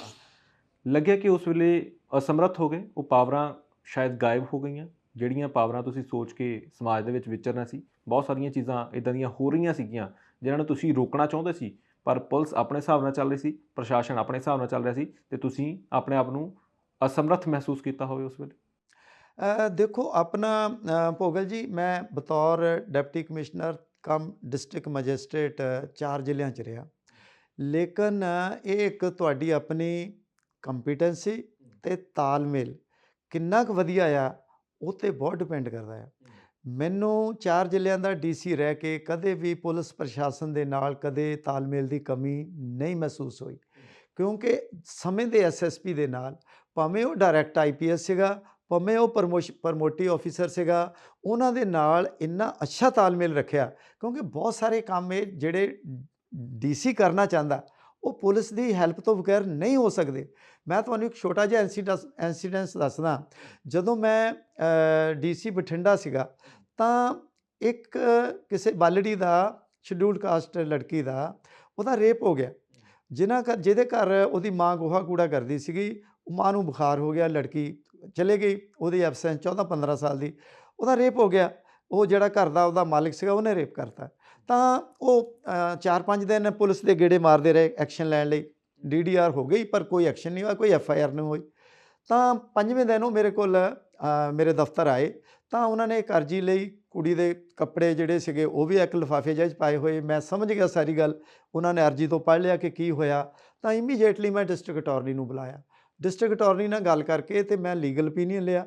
ਲੀਗਲ ਓਪੀਨੀਅਨ ਲੈ ਕੇ ਮੈਂ ਸਿਵਲ ਸਰਜਨ ਨੂੰ ਫ਼ੋਨ ਕੀਤਾ ਕਿ ਲੜਕੀ ਆ ਰਹੀ ਹੈ, ਆਪਣਾ ਇੱਕ ਬੰਦਾ ਆਫਿਸ ਦਾ ਭੇਜਿਆ ਤੇ ਉਹਦਾ ਮੈਡੀਕਲ ਕਰਵਾਇਆ ਬੋਰਡ ਆਫ ਮੈਡੀਕਲ ਆਫਿਸਰਸ ਤੋਂ, ਤਾਂ ਕਿ ਕੱਲ੍ਹ ਨੂੰ ਕੋਈ ਇਹ ਨਾ ਕਵੇ ਕਿ ਇਹ ਇੱਕ ਬੰਦਾ ਜਿਹੜਾ ਹੈਗਾ ਇੱਕ ਵਿਕ ਗਿਆ ਹੈਗਾ ਜਾਂ ਅੰਡਰ ਪ੍ਰੈਸ਼ਰ ਕੀਤਾ ਹੈਗਾ। 3 ਡਾਕਟਰਾਂ ਦਾ ਬੋਰਡ ਬਣਾ ਕੇ ਉਹਦਾ ਮੈਡੀਕਲ ਕਰਾਇਆ। ਫਿਰ ਉਸ ਤੋਂ ਬਾਅਦ ਐਸਐਸਪੀ ਸਾਹਿਬ ਨੂੰ ਚਾਹ ਦੇ ਕੱਪ 'ਤੇ ਬੁਲਾ ਕੇ ਉਹਨਾਂ ਸਾਰੇ ਕਾਗਜ਼ ਪੱਤਰ ਸਾਂਝੇ ਕੀਤੇ, ਗੱਲ ਸਾਂਝੀ ਕੀਤੀ। ਉਹ ਕਹਿੰਦਾ ਜੀ ਮੈਂ ਐਫਆਈਆਰ ਕਰ ਦਿੰਦਾ। ਤੇ ਮੈਂ ਕਿਹਾ ਐਸਐਸਪੀ ਸਾਹਿਬ, ਐਫਆਈਆਰ ਤਾਂ ਤੁਸੀਂ ਕਰਦੇ ਹੀ ਹੋ, ਪਰ ਇਹ 5 ਦਿਨ ਹੋ ਗਏ ਆ, ਅਜੇ ਤੱਕ ਐਫਆਈਆਰ ਹੋਈ ਨਹੀਂ ਹੈ। ਇਹ ਬੰਦਾ ਇਨਫਲੂਐਂਸ਼ੀਅਲ ਹੈਗਾ ਜਿਹਨੇ ਰੇਪ ਕੀਤਾ। ਇੰਜ ਕਰੋ ਕਿ ਤੁਸੀਂ ਪਹਿਲਾਂ ਇਹਦੀ ਅਰੈਸਟ ਕਰੋ, ਉਸ ਤੋਂ ਬਾਅਦ ਐਫਆਈਆਰ ਕਰਿਓ। ਤਾਂ ਹੀ ਡਿਡ ਸੇਮ ਥਿੰਗ। ਉਹਨੇ ਉਹਨੂੰ ਅਰੈਸਟ ਕਰਕੇ ਰਾਤ ਨੂੰ 2 ਵਜੇ ਮੈਨੂੰ ਫ਼ੋਨ ਕੀਤਾ, ਮੈਂ ਸੋ ਰਿਹਾ ਸੀਗਾ, ਡੀ ਸਾਹਿਬ ਬੰਦਾ ਅਰੈਸਟ ਹੋ ਗਿਆ ਤੇ ਐਫਆਈਆਰ ਵੀ ਹੋ ਗਈ ਹੈ। ਮੈਂ ਉਹਨਾਂ ਨੂੰ ਧੰਨਵਾਦ ਕੀਤਾ ਤੇ ਸੋ ਗਿਆ। ਸਵੇਰੇ ਮੈਨੂੰ 9 ਵਜੇ ਆਪਣਾ ਮੁੱਖ ਮੰਤਰੀ ਜੀ ਦਾ ਫੋਨ ਆ ਗਿਆ ਕਿ ਜੀ ਸਾਰਾ ਪਿੰਡ ਆਇਆ ਬੈਠਾ, ਤੁਸੀਂ ਉਹ ਬੰਦਾ ਅਰੈਸਟ ਕਰਾਤਾ ਹੈਗਾ। ਮੈਂ ਕਿਹਾ ਜੀ ਮੈਂ ਅਰੈਸਟ ਤਾਂ ਇਸ ਕਰਕੇ ਮੈਂ ਇੰਟਰਵੀਨ ਕਰਨਾ ਪਿਆ ਕਿਉਂਕਿ ਪੁਲਿਸ ਕਾਰਵਾਈ ਨਹੀਂ ਸੀ ਕਰ ਰਹੀ। ਤੇ ਇਹ ਜਿਹੜਾ ਕੁੜੀ ਦਾ ਰੇਪ 14-15 ਸਾਲ ਦੀ ਦਾ ਇਹਨੇ ਕੀਤਾ ਬੰਦੇ ਨੇ। ਮੈਨੂੰ ਸੀਐਮ ਸਾਹਿਬ ਕਹਿਣ ਲੱਗੇ ਤਾਂ ਪਿੰਡ ਕਹਿੰਦਾ ਜੀ ਰੇਪ ਇਹਨੇ ਨਹੀਂ ਕੀਤਾ ਹੈਗਾ। ਤਾਂ ਮੈਂ ਉਹਨਾਂ ਨੂੰ ਬੇਨਤੀ ਕੀਤੀ ਕਿ ਸਰ ਮੈਨੂੰ ਇਹ ਦੱਸੋ ਕਿ ਜਦੋਂ ਰੇਪ ਹੁੰਦਾ ਹੈਗਾ ਤਾਂ ਪਿੰਡ ਵਾਲੇ ਉੱਥੇ ਗਵਾਹ ਹੁੰਦੇ ਆ? ਕੁੜੀ ਕਹਿ ਰਹੀ ਮੇਰਾ ਰੇਪ ਇਹਨੇ ਕੀਤਾ, ਕੁੜੀ ਦੀ ਮਾਂ ਕਹਿ ਰਹੀ ਮੇਰਾ ਰੇਪ ਇਹਨੇ ਕੀਤਾ, ਮੈਡੀਕਲ ਰਿਪੋਰਟ ਕਹਿ ਰਹੀ ਹੈ ਕਿ ਰੇਪ ਹੋਇਆ ਹੈਗਾ। ਹੁਣ ਨਾ ਮੈਂ ਕੁਝ ਕਰ ਸਕਦਾ ਨਾ ਤੁਸੀਂ ਕਰ ਸਕਦੇ ਹੋ। ਅਦਾਲਤ ਦੇਖੇਗੀ ਕਿ ਵੀ ਇਹਨਾਂ ਰੇਪ ਹੋਇਆ ਜਾਂ ਨਹੀਂ ਹੋਇਆ, ਇਹਨੇ ਕੀਤਾ ਜਾਂ ਕਿਹਨੇ ਕੀਤਾ। ਤੇ ਮੇਰਾ ਖਿਆਲ ਮੈਂ ਕਿਹਾ ਸਰ ਹੁਣ ਸਾਨੂੰ ਇੰਟਰਫੀਅਰ ਨਹੀਂ ਕਰਨਾ ਚਾਹੀਦਾ, it is a very very heinous crime ਔਰ ਸਪੈਸ਼ਲੀ ਵੀਕਰ ਸੈਕਸ਼ਨ ਦੀ ਲੜਕੀ ਹੈ, ਜੇ ਇਹ ਲੋਕੀ ਇਨਫਲੂਐਂਸ਼ੀਅਲ ਹੈ ਤਾਂ ਦੂਜੇ ਲੋਕੀ ਵੀ ਲਾਮਬੰਦ ਹੋ ਕੇ ਸਾਡੇ ਲਈ ਪ੍ਰੋਬਲਮ ਨਾ ਖੜੀ ਕਰਨ। ਸੋ ਅਸੀਂ ਜੋ ਲਾ ਦੇ ਮੁਤਾਬਕ ਕੰਮ ਬਣਦਾ ਸੀਗਾ ਉਹ ਕੀਤਾ। ਕਹਿੰਦੇ ਜੀ ਹੁਣ ਫਿਰ ਕੀ ਕੀਤਾ ਜਾਵੇ? ਪਿੰਡ ਵਾਲੇ ਬਹੁਤ ਸਾਰੇ ਆ ਕੇ ਬੰਦੇ ਬੈਠੇ ਉਹਨਾਂ ਦੇ ਕੋਲ, ਵੋਟ ਬੈਂਕ ਤਾਂ ਤੁਹਾਨੂੰ ਪਤਾ ਹੈਗਾ ਹਾਇਰ ਕਾਸਟ ਹੀ ਹੁੰਦੀ ਹੈ, ਤੇ ਉਹਨਾਂ ਨੂੰ ਮੈਂ ਫਿਰ ਸਲਾਹ ਦਿੱਤੀ। ਕਈ ਵਾਰੀ ਜਿਹੜਾ ਪੋਲੀਟੀਕਲ ਕਲਾਸ ਹੈ ਨਾ ਸਮੱਸਿਆ 'ਚ ਫਸ ਜਾਂਦੀ ਹੈ ਤੇ ਬਿਊਰੋਕਰੇਟੀ ਕੱਢਦਾ ਉਹਨੂੰ। ਮੈਂ ਉਹਨਾਂ ਨੂੰ ਸਲਾਹ ਦਿੱਤੀ ਕਿ ਮੈਂ ਕਿਹਾ ਸਰ ਇੱਦਾਂ ਕਰੋ ਜੀ, ਕਿਸੇ ਬਾਹਰਲੇ ਜ਼ਿਲ੍ਹੇ ਦੇ ਕਿਸੇ ਅਫਸਰ ਨੂੰ ਇਨਕੁਆਇਰੀ ਇਹਨਾਂ ਤੋਂ ਰਿਕੁਐਸਟ ਲੈ ਲਓ, ਦਰਖਾਸਤ ਲੈ ਲਓ, ਉਹਨੂੰ ਮਾਰਕ ਕਰ ਦਿਓ, ਜੋ ਤੁਸੀਂ ਉਹਨੂੰ ਕਹਿਣਾ ਹੈ ਕਹਿ ਦਿਓ, ਇਹਨਾਂ ਦੀ ਮਦਦ ਕਰਨੀ ਕਰ ਦਿਓ। ਹੁਣ ਮੈਂ ਕੁਝ ਨਹੀਂ ਕਰ ਸਕਦਾ, ਮੇਰੇ ਜ਼ਿਲ੍ਹੇ ਦੀ ਪੁਲਿਸ ਕੁਝ ਨਹੀਂ ਕਰ ਸਕਦੀ, ਸਾਡੇ ਵੱਲੋਂ ਤਾਂ ਕੇਸ ਅਦਾਲਤ ਜਾਏਗਾ, ਉੱਥੇ ਹੋਏਗਾ। ਮੈਨੂੰ ਇਹ ਪਤਾ ਸੀਗਾ ਕਿ 376 ਰੇਪ ਦਾ ਨਾਨ ਅਵੇਲੇਬਲ ਹੈ, SC ST ਐਕਟ ਨਾਲ ਲਵਾਤਾ, ਤੇ ਲੇਬਰ ਜਿਹੜਾ ਹੈਗਾ ਚਾਈਲਡ ਲੇਬਰ ਐਕਟ ਨਾਲ ਲਵਾਤਾ, ਤੇ ਇਹਦਾ ਹੁਣ ਭਲਾ ਕੋਈ ਨਹੀਂ ਹੈ। ਮੇਰੇ ਹੁੰਦਿਆਂ 3 ਮਹੀਨੇ ਬੰਦਾ ਅੰਦਰ ਰਿਹਾ, ਉਸ ਤੋਂ ਬਾਅਦ ਕਈ ਵਾਰੀ ਗਰੀਬ ਲੋਕੀ ਕੰਪਰੋਮਾਈਜ਼ ਕਰ ਲੈਂਦੇ ਆ, ਦਰਖਾਸਤ ਵਾਪਸ ਲੈ ਲੈਂਦੇ ਆ, ਲੇਕਿਨ ਉਹ 3 ਮਹੀਨੇ ਮੇਰੇ ਵਾਸਤੇ ਉਹਦੇ ਲਈ 20 ਸਾਲ ਦੀ ਸਜ਼ਾ ਦੇ ਮੁਤਾਬਕ ਸੀਗੇ ਕਿ signal must go loud and clear, ਕਿ ਕੋਈ ਬੰਦਾ ਵੀ ਚਾਹੇ ਬੱਚੀ ਗਰੀਬ ਦੀ ਹੈ, ਚਾਹੇ ਅਮੀਰ ਦੀ ਹੈ, ਚਾਹੇ ਕਿਸੇ ਦੀ ਵੀ ਆ, ਇਹ ਬੰਦੇ ਐਟ ਵਿਲ ਰੇਪ ਨਹੀਂ ਕਰ ਸਕਦੇ, ਆਪਣੀ ਮਨਮਰਜ਼ੀ ਨਹੀਂ ਕਰ ਸਕਦੇ।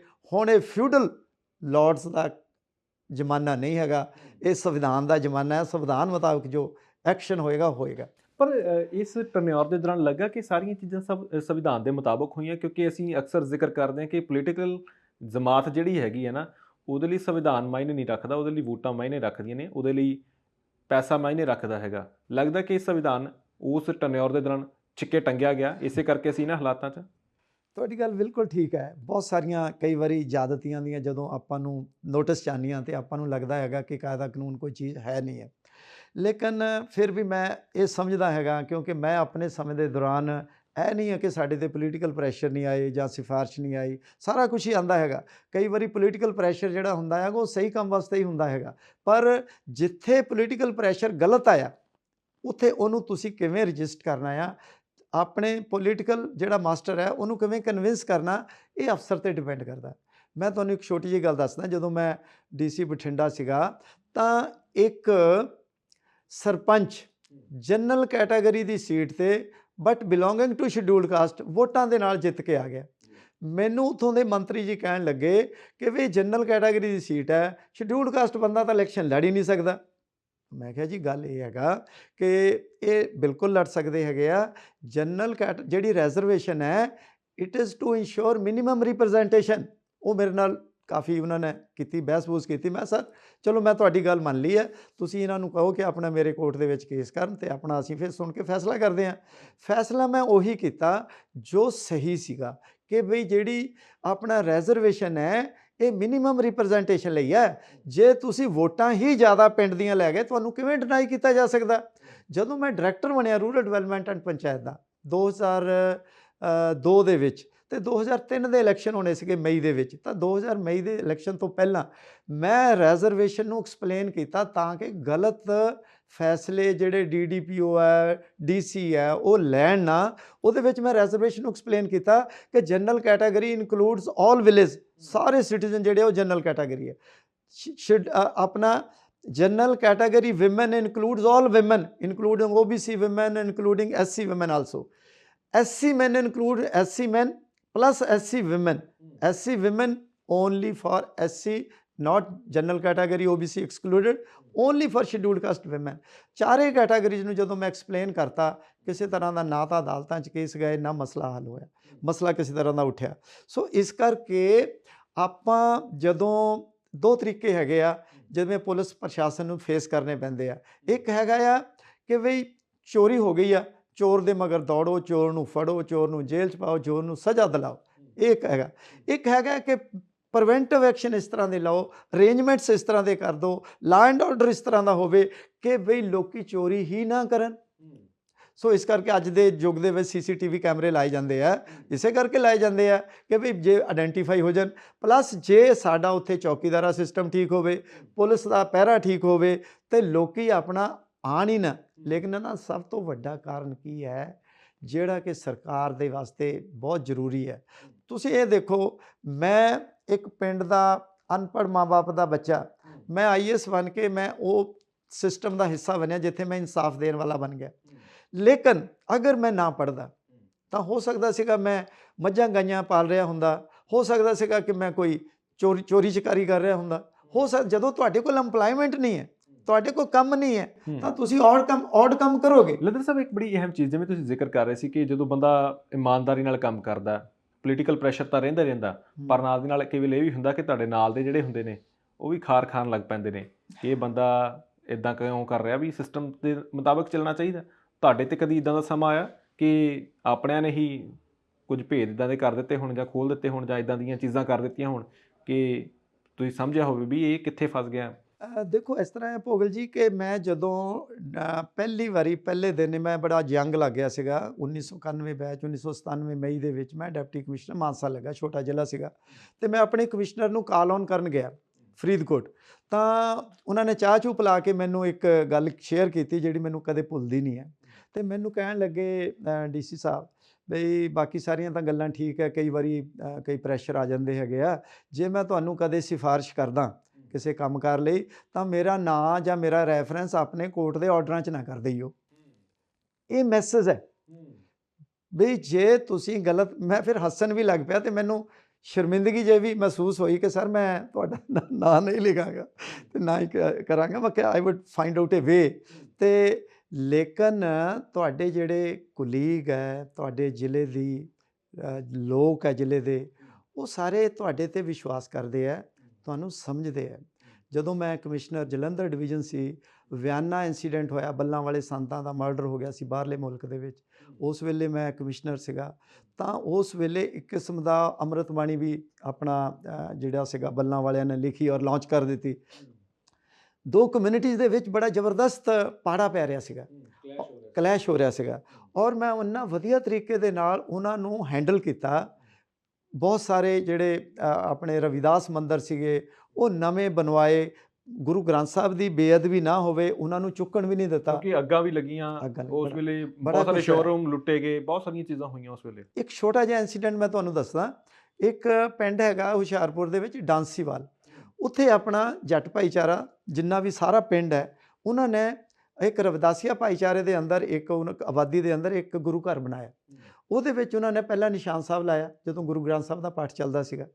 ਤਾਂ ਜਦੋਂ ਇਹ ਅੰਮ੍ਰਿਤਬਾਣੀ ਵਾਲਾ ਇਸ਼ੂ ਉੱਠਿਆ ਤਾਂ ਉਹਨਾਂ ਨੇ ਆਪਣਾ ਉੱਥੇ ਕਿਹਾ ਅਸੀਂ ਤਾਂ ਆਪਣਾ ਸੋਹੰਗ ਦਾ ਨਿਸ਼ਾਨ ਲਾਵਾਂਗੇ, ਉਹ ਲਾ ਦਿੱਤਾ, ਅਤੇ ਨਾਲ ਆਪਣਾ ਅੰਮ੍ਰਿਤਬਾਣੀ ਦਾ ਪਾਠ ਕਰਾਂਗੇ। ਅਤੇ ਜਿਹੜਾ ਦੂਸਰਾ ਜੱਟ ਭਾਈਚਾਰਾ ਸੀ ਉਹ ਆਪਣਾ ਨਾਰਾਜ਼ ਹੋ ਗਏ, ਉਹਨਾਂ ਨੇ ਆਪਣਾ ਉਹਨੂੰ ਸੋਹੰਗ ਦੇ ਨਿਸ਼ਾਨ ਨੂੰ ਲਾਇਆ, ਝੰਡੇ ਨੂੰ, ਉਹਨਾਂ ਨੇ ਫੇਰ ਨਿਸ਼ਾਨ ਸਾਹਿਬ ਲਾਤਾ, ਉਹ ਨਹੀਂ ਫੇਰ ਲਾਇਆ, ਫੇਰ ਸੋਹੰਗ ਦਾ, ਦੋ ਵਾਰੀ ਹੋ ਗਿਆ। ਅਤੇ ਉੱਥੇ ਜ਼ਬਰਦਸਤ ਕਲੈਸ਼ ਹੋ ਗਿਆ। BSP ਵਾਲੇ ਆ ਕੇ ਉੱਥੇ ਆਪਣਾ ਉਹਨੂੰ ਪੋਲੀਟੀਕਲੀ ਕੈਸ਼ ਕਰਨਾ ਸ਼ੁਰੂ ਕਰਤਾ।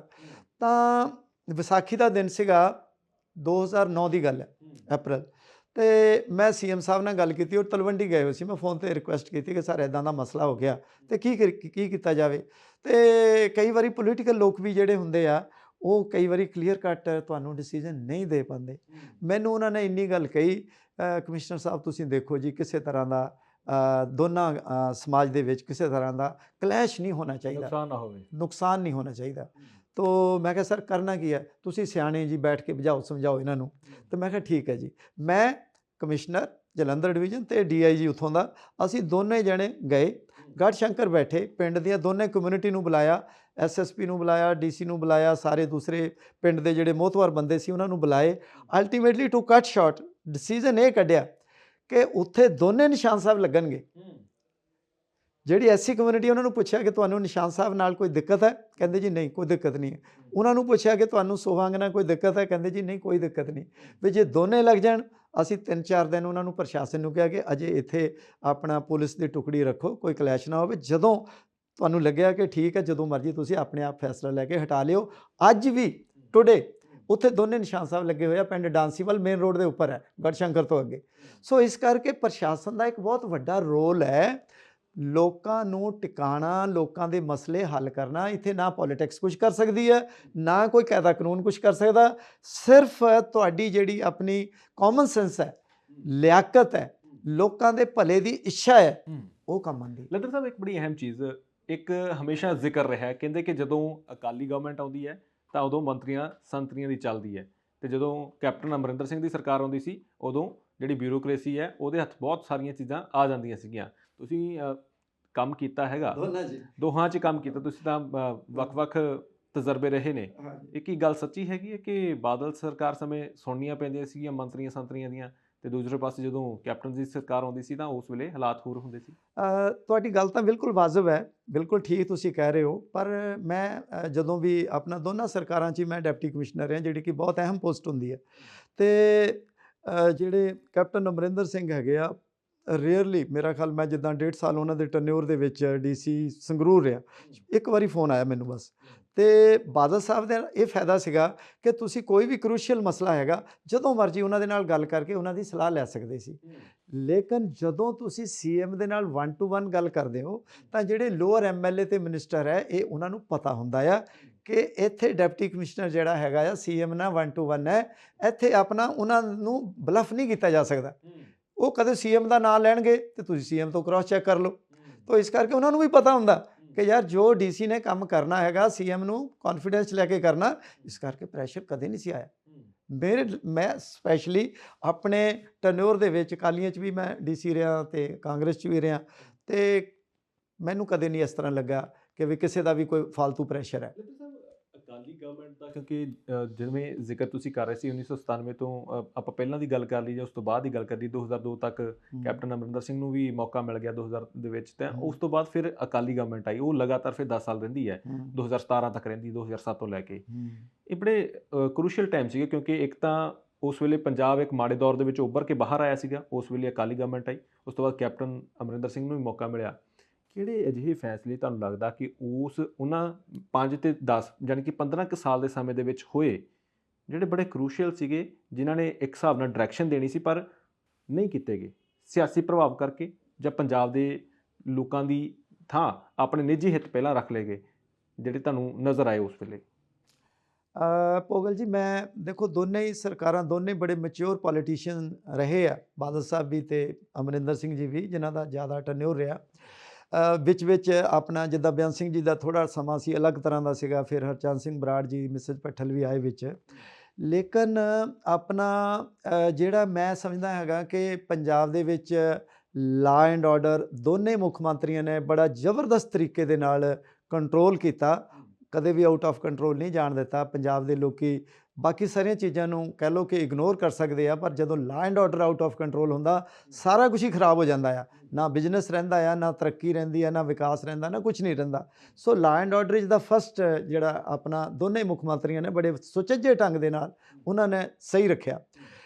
ਲੇਕਿਨ ਜੋ ਮੈਨੂੰ ਬਤੌਰ ਬਿਊਰੋਕਰੈਟ ਇੱਕ ਪੰਜਾਬੀ ਦੇ ਤੌਰ 'ਤੇ ਮਹਿਸੂਸ ਹੋਇਆ ਉਹ ਇਹ ਹੈਗਾ ਕਿ ਪੰਜਾਬ ਨੇ ਬਹੁਤ ਵੱਡੀ ਕੰਟਰੀਬਿਊਸ਼ਨ ਕੀਤੀ ਜਦੋਂ ਗ੍ਰੀਨ ਰੈਵੋਲੂਸ਼ਨ ਦੇ ਵਿੱਚ ਆਪਣਾ ਯੋਗਦਾਨ ਪਾਇਆ, ਤੇ ਪੂਰੇ ਇੰਡੀਆ ਨੂੰ ਉਹਨਾਂ ਨੇ ਭੁੱਖਮਰੀ ਦੇ ਵਿੱਚੋਂ ਕੱਢਿਆ 1960 ਦੀ ਗੱਲ ਕਰੀਏ 60s ਔਨਵਰਡ। ਹਾਂਜੀ, ਤੇ ਲੇਕਿਨ ਸਮੇਂ ਦੀਆਂ ਸਰਕਾਰਾਂ ਨੇ, ਨਾ ਅਕਾਲੀਆਂ ਨੇ ਨਾ ਕਾਂਗਰਸ ਨੇ, ਜਿਨ੍ਹਾਂ ਦਾ ਮੈਕਸੀਮਮ ਟਰਨਿਓਰ ਰਿਹਾ ਮੇਰੇ ਸਮੇਂ ਦੇ ਵਿੱਚ, ਇਹਨਾਂ ਨੇ ਕੋਈ ਇਹੋ ਜਿਹੀ ਪਾਲਿਸੀ ਨਹੀਂ ਲਿਆਂਦੀ ਜਿਹੜੀਆਂ ਦੋ ਚੀਜ਼ਾਂ ਨੂੰ ਹੱਲ ਕਰੇ। ਇੱਕ ਜਿਹੜੀ ਖੇਤੀਬਾੜੀ ਦੀ ਡਾਇਵਰਸੀਫਿਕੇਸ਼ਨ ਕਰੇ, ਐਫਰਟ ਕੀਤੇ ਆ ਗਿਆ, ਲੇਕਿਨ ਕੋਈ ਇਸ ਤਰ੍ਹਾਂ ਦੇ ਇਫੈਕਟਿਵ ਐਫਰਟ ਨਹੀਂ ਹੋਏ ਜਿਹਦੇ ਨਾਲ ਇੰਪਲਾਇਮੈਂਟ ਜਨਰੇਟ ਹੋਵੇ। ਛੋਟਾ ਕਿਸਾਨ ਜਿਹੜਾ ਹੈਗਾ, ਜਿਹਦੀ ਲੈਂਡ ਹੋਲਡਿੰਗ 5 ਏਕੜ ਤੋਂ ਘੱਟ ਹੈ, ਉਹਨੂੰ ਰਿਲੀਫ ਮਿਲੇ। ਸੁਸਾਈਡ ਹੋ ਰਹੇ ਆ, ਦੇਖੋ ਕਿਸੇ ਨੂੰ ਸੁਸਾਈਡ ਦੇ ਉੱਤੇ ਆਪਣਾ ਉਹ ਪੈਸੇ ਦੇ ਦੇਣੇ, 2 ਲੱਖ ਦੇ ਦੇਣਾ, 5 ਲੱਖ ਦੇ ਦੇਣਾ, ਇਹ ਕੋਈ ਹੱਲ ਨਹੀਂ ਹੈਗਾ। ਜਿਸ ਪਰਿਵਾਰ ਦਾ ਬੰਦਾ ਚਲਾ ਗਿਆ ਉਹ ਤਾਂ ਚਲਾ ਗਿਆ, ਲੇਕਿਨ ਨੌਜਵਾਨ ਅੱਜ ਦੇ ਦਿਨ ਦੇ ਵਿੱਚ 1.5 ਲੱਖ ਤੋਂ 2 ਲੱਖ ਦੇ ਕਰੀਬ ਹਰ ਸਾਲ ਬਾਹਰਲੇ ਮੁਲਕਾਂ 'ਚ ਭੱਜ ਰਿਹਾ। ਕੋਈ ਸਮਾਂ ਸੀਗਾ ਜਦੋਂ ਮਹਾਰਾਜਾ ਰਣਜੀਤ ਸਿੰਘ ਦੇ ਸਮੇਂ ਬਾਹਰਲੇ ਮੁਲਕਾਂ ਦੇ ਜਿਹੜੇ ਯੂਰਪੀਅਨ ਆਰਮੀ ਦੇ ਜਰਨੈਲ ਹੁੰਦੇ ਸੀਗੇ ਉਹਨਾਂ ਨੂੰ ਨੌਕਰੀ ਦਿੱਤੀ ਜਾਂਦੀ ਸੀ, ਉਹ ਸਾਡੀਆਂ ਫੌਜਾਂ ਨੂੰ ਟ੍ਰੇਨਿੰਗ ਦਿੰਦੇ ਸੀਗੇ। ਲਿਟਰੇਸੀ ਰੇਟ ਬੜਾ ਜ਼ਬਰਦਸਤ ਸੀਗਾ ਪੰਜਾਬ ਦੇ ਵਿੱਚ। ਮਹਾਰਾਜਾ ਰਣਜੀਤ ਸਿੰਘ, ਇਸ ਗੱਲ ਦਾ ਮੈਨੂੰ ਨਹੀਂ ਪਤਾ ਹੈਗਾ, ਬਟ ਜੋ ਉਹਨਾਂ ਦੀ ਇੰਟਰਨੈਟ ਦੇ ਉੱਤੇ ਮੈਂ ਪੜ੍ਹਿਆ ਹੈਗਾ, ਹੀ ਬਿਲੋਂਗ ਟੂ ਸਾਂਸੀ ਕਮਿਊਨਿਟੀ, ਜਿਹੜੀ ਕਿ ਪੰਜਾਬ ਦੇ ਵਿੱਚ ਰੈਕੋਗਨਾਈਜ਼ ਸ਼ਡਿਊਲਡ ਕਾਸਟ ਕਮਿਊਨਿਟੀ ਹੈ। ਬਹੁਤ ਸਾਰੇ ਵੱਡੇ ਜਰਨੈਲ ਜਿਹੜੇ ਆ ਉਹ ਸਿੱਖ ਸਮਾਜ ਦੇ ਵਿੱਚੋਂ ਬਿਨਾਂ ਕਿਸੇ ਕਾਸਟ ਦੇ ਭੇਦਭਾਵ ਤੋਂ ਉਹ ਉੱਪਰ ਆਏ, ਔਰ ਉਹਨਾਂ ਨੇ ਮਹਾਰਾਜਾ ਰਣਜੀਤ ਸਿੰਘ ਨੂੰ ਸਟਰੋਂਗ ਕਰਨ ਦੇ ਵਿੱਚ, ਰਾਜ ਸਥਾਪਿਤ ਕਰਨ ਵਿੱਚ ਹੈਲਪ ਕੀਤੀ। ਲੇਕਿਨ ਅੱਜ ਦੇ ਦਿਨ ਦੇ ਵਿੱਚ ਜਿਹੜਾ ਸਾਡਾ ਪੂਰੀ ਦੁਨੀਆ ਤੋਂ ਸਭ ਤੋਂ ਬਿਹਤਰੀਨ ਜਿਹੜਾ ਸਾਡਾ ਧਾਰਮਿਕ ਗ੍ਰੰਥ ਹੈ, ਜਿਹੜਾ ਸਾਨੂੰ ਹਰ ਰੋਜ਼ ਸਾਡੀ ਜੀਵਨ ਜਾਂਚ ਦੇ ਵਿੱਚ ਸੇਧ ਦਿੰਦਾ, ਗੁਰੂ ਗ੍ਰੰਥ ਸਾਹਿਬ, ਉਸ ਤੋਂ ਅਸੀਂ ਬੇਮੁਖ ਹੋਏ ਬੈਠੇ ਹਾਂ। ਪੰਜਾਬ ਦੇ ਵਿੱਚ 43% ਲੋਕ ਹੈ ਜਿਹੜੇ ਸਸਤਾ ਅਨਾਜ ਲੈ ਰਹੇ ਆ, ਟਰਾਲੀਆਂ 'ਚ ਲੈ ਕੇ ਆਉਂਦੇ ਆ, ਵੱਡੇ ਵੱਡੇ ਜ਼ਿਮੀਂਦਾਰ ਹੈ ਜਿਹੜੇ ਅਫੋਰਡ ਕਰ ਸਕਦੇ ਆ। ਇਸੇ ਤਰ੍ਹਾਂ 90,000 ਲੋਕੀ ਪੈਨਸ਼ਨਾਂ ਲੈ ਰਹੇ ਆ ਜਿਹੜੇ ਕਿ ਐਲੀਜੀਬਲ ਨਹੀਂ ਹੈ, ਉਹਨਾਂ ਦੀਆਂ ਕੱਟਣੀਆਂ ਪਈਆਂ। ਲੇਕਿਨ ਪੰਜਾਬ ਦੇ ਵਿੱਚ 2-2, 3-3, 4-4, ਕਈ ਜਗ੍ਹਾ ਤਾਂ 9-9 ਜਾਤੀ ਆਧਾਰਿਤ ਗੁਰਦੁਆਰੇ ਹੈ ਜਿੱਥੇ ਗੁਰੂ ਗ੍ਰੰਥ ਸਾਹਿਬ ਦਾ ਪਾਠ ਹੈ ਹਰ ਰੋਜ਼। ਉਹਨਾਂ ਦਾ ਉੱਥੇ ਕਈ ਸ਼ਮਸ਼ਾਨ ਘਾਟ ਹੈ ਅਲੱਗ-ਅਲੱਗ ਜਾਤੀਆਂ ਦੇ। ਸਾਨੂੰ ਪੰਜਾਬ ਦੇ ਵਿੱਚ, ਪੰਜਾਬ ਦੇ ਲੋਕੀ ਮੈਕਸਿਮਮ ਸਿੱਖ ਹੈਗੇ ਆ, ਕਮਿਊਨਿਟੀ ਹੈ।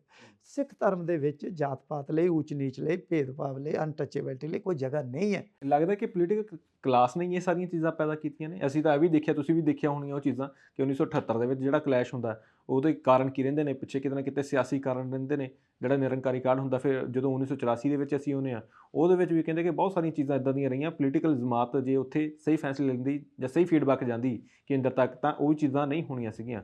ਹਰੇਕ ਥਾਂ ਤੇ ਜਦੋਂ ਪੰਜਾਬ ਦੀ ਅਸੀਂ ਗੱਲ ਕਰਦੇ ਤਾਂ ਬਤੌਰ ਪੰਜਾਬੀ ਦੇਖਦੇ ਹਾਂ, ਪਰ ਲੱਗਦਾ ਕਿ ਕਿਤੇ ਨਾ ਕਿਤੇ ਸਿਆਸੀ ਕਾਰਨ ਰਹੇ ਨੇ ਕਿ ਪੰਜਾਬ ਦੇ ਵਿੱਚ ਪਾੜਾ ਪਿਆ ਰਹੇ, ਇਸੇ ਕਰਕੇ ਵੱਖ-ਵੱਖ ਚੀਜ਼ਾਂ ਹੋਈਆਂ ਹੈ। ਭੋਗਲ ਜੀ, ਤੁਸੀਂ ਬਿਲਕੁਲ ਠੀਕ ਐਨਾਲਿਸਿਸ ਕੀਤਾ ਹੈਗਾ, ਪਰ ਮੈਂ ਇਹ ਸਮਝਦਾ ਹੈਗਾ ਆ ਕਿ ਜਿਵੇਂ ਮੰਨ ਲਓ ਜ਼ਿਲ੍ਹੇ ਦਾ ਡਿਪਟੀ ਕਮਿਸ਼ਨਰ ਹੈ, ਉਹ ਆਪਣੇ ਸਾਰੇ ਜ਼ਿਲ੍ਹੇ ਦੇ ਮਹਿਕਮਿਆਂ ਦਾ ਇੱਕ ਹੈੱਡ ਹੈ। ਜੇ ਉਹ ਇਮਾਨਦਾਰ ਹੈ ਔਰ ਹਾਰਡ ਵਰਕਿੰਗ ਹੈ ਔਰ ਲੋਕਾਂ ਦੇ ਭਲੇ ਦੀ ਗੱਲ ਕਰਦਾ, ਤੇ ਦੂਜੇ ਅਫਸਰ ਆਪਣੇ ਆਪ ਸਿੱਧੇ ਹੋ ਜਾਂਦੇ ਆ।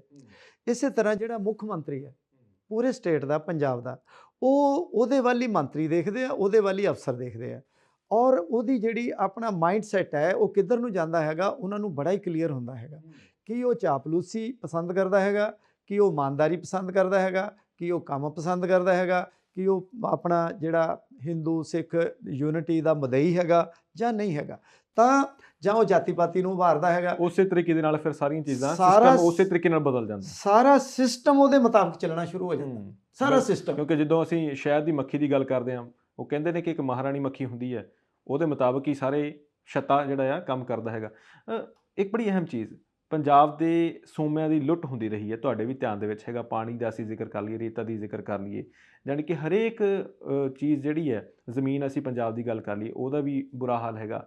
ਲੱਗਦਾ ਕਿ ਇਸ ਲੁੱਟ ਦੇ ਵੀ ਕਿਤੇ ਨਾ ਕਿਤੇ ਕਾਰਨ ਰਹੇ ਨੇ ਪੰਜਾਬ ਦੇ ਉਜਾੜੇ ਦੇ ਪਿੱਛੇ। ਕਿਉਂਕਿ ਜਦੋਂ ਅਸੀਂ ਗੱਲ ਕਰਦੇ ਹਾਂ, ਕਿਉਂਕਿ ਮਾਫੀਆ ਕਹਿੰਦੇ ਕਿ ਬੜੇ ਤਰੀਕੇ ਦਾ ਕੰਮ ਕਰ ਰਿਹਾ ਪੰਜਾਬ ਦੇ ਵਿੱਚ, ਇਹ ਮਾਫੀਆ ਕਿਉਂ ਨਹੀਂ ਖਤਮ ਹੋਇਆ? ਮਾਫੀਆ ਸ਼ਬਦ ਜਿਹੜਾ ਹੈਗਾ ਪੰਜਾਬ ਦੇ ਵਿੱਚ, ਉਹਦਾ ਜ਼ਿਕਰ ਕਿਉਂ ਰਿਹਾ ਹੈ?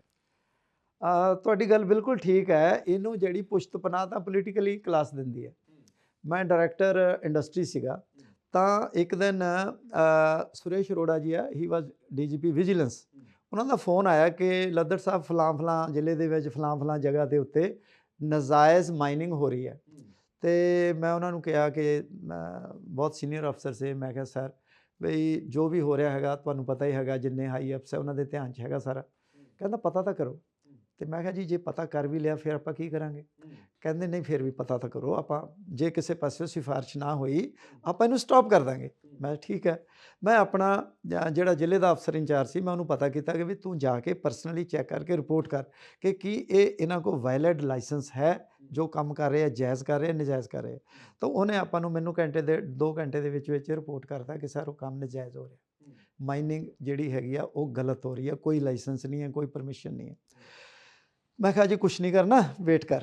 ਤਾਂ ਮੈਂ ਉਹਨਾਂ ਨੂੰ ਆਪਣਾ DGP ਵਿਜੀਲੈਂਸ ਜੀ ਨੂੰ ਫੋਨ ਕੀਤਾ ਕਿ ਸਰ ਮੈਂ ਰਿਪੋਰਟ ਲੈ ਲਈ ਹੈਗੀ ਆ ਅਤੇ ਉਹ ਕੰਮ ਹੋ ਰਿਹਾ ਨਜਾਇਜ਼, ਅਤੇ ਦੱਸੋ ਕੀ ਕਰਨਾ? ਹੀ ਸਾਈਡ ਕੇ ਤੁਸੀਂ ਆਪਣੇ ਅਫਸਰ ਨੂੰ ਕਹੋ ਉਹਨੂੰ ਸਟਾਪ ਕਰ ਦੇ। ਮੈਂ ਕਿਹਾ ਜੀ ਸੋਚ ਲਓ। ਕਹਿੰਦੇ ਨਹੀਂ ਕਰ ਲਓ। ਮੈਂ ਜੀ ਉਹਨਾਂ ਨੂੰ ਕਹਿਤਾ ਕਿ ਵੀ ਤੁਸੀਂ ਆਪਣਾ ਸਟਾਪ ਕਰ ਦਿਓ। ਉਹਨਾਂ ਨੇ ਸਟਾਪ ਕਰਤਾ।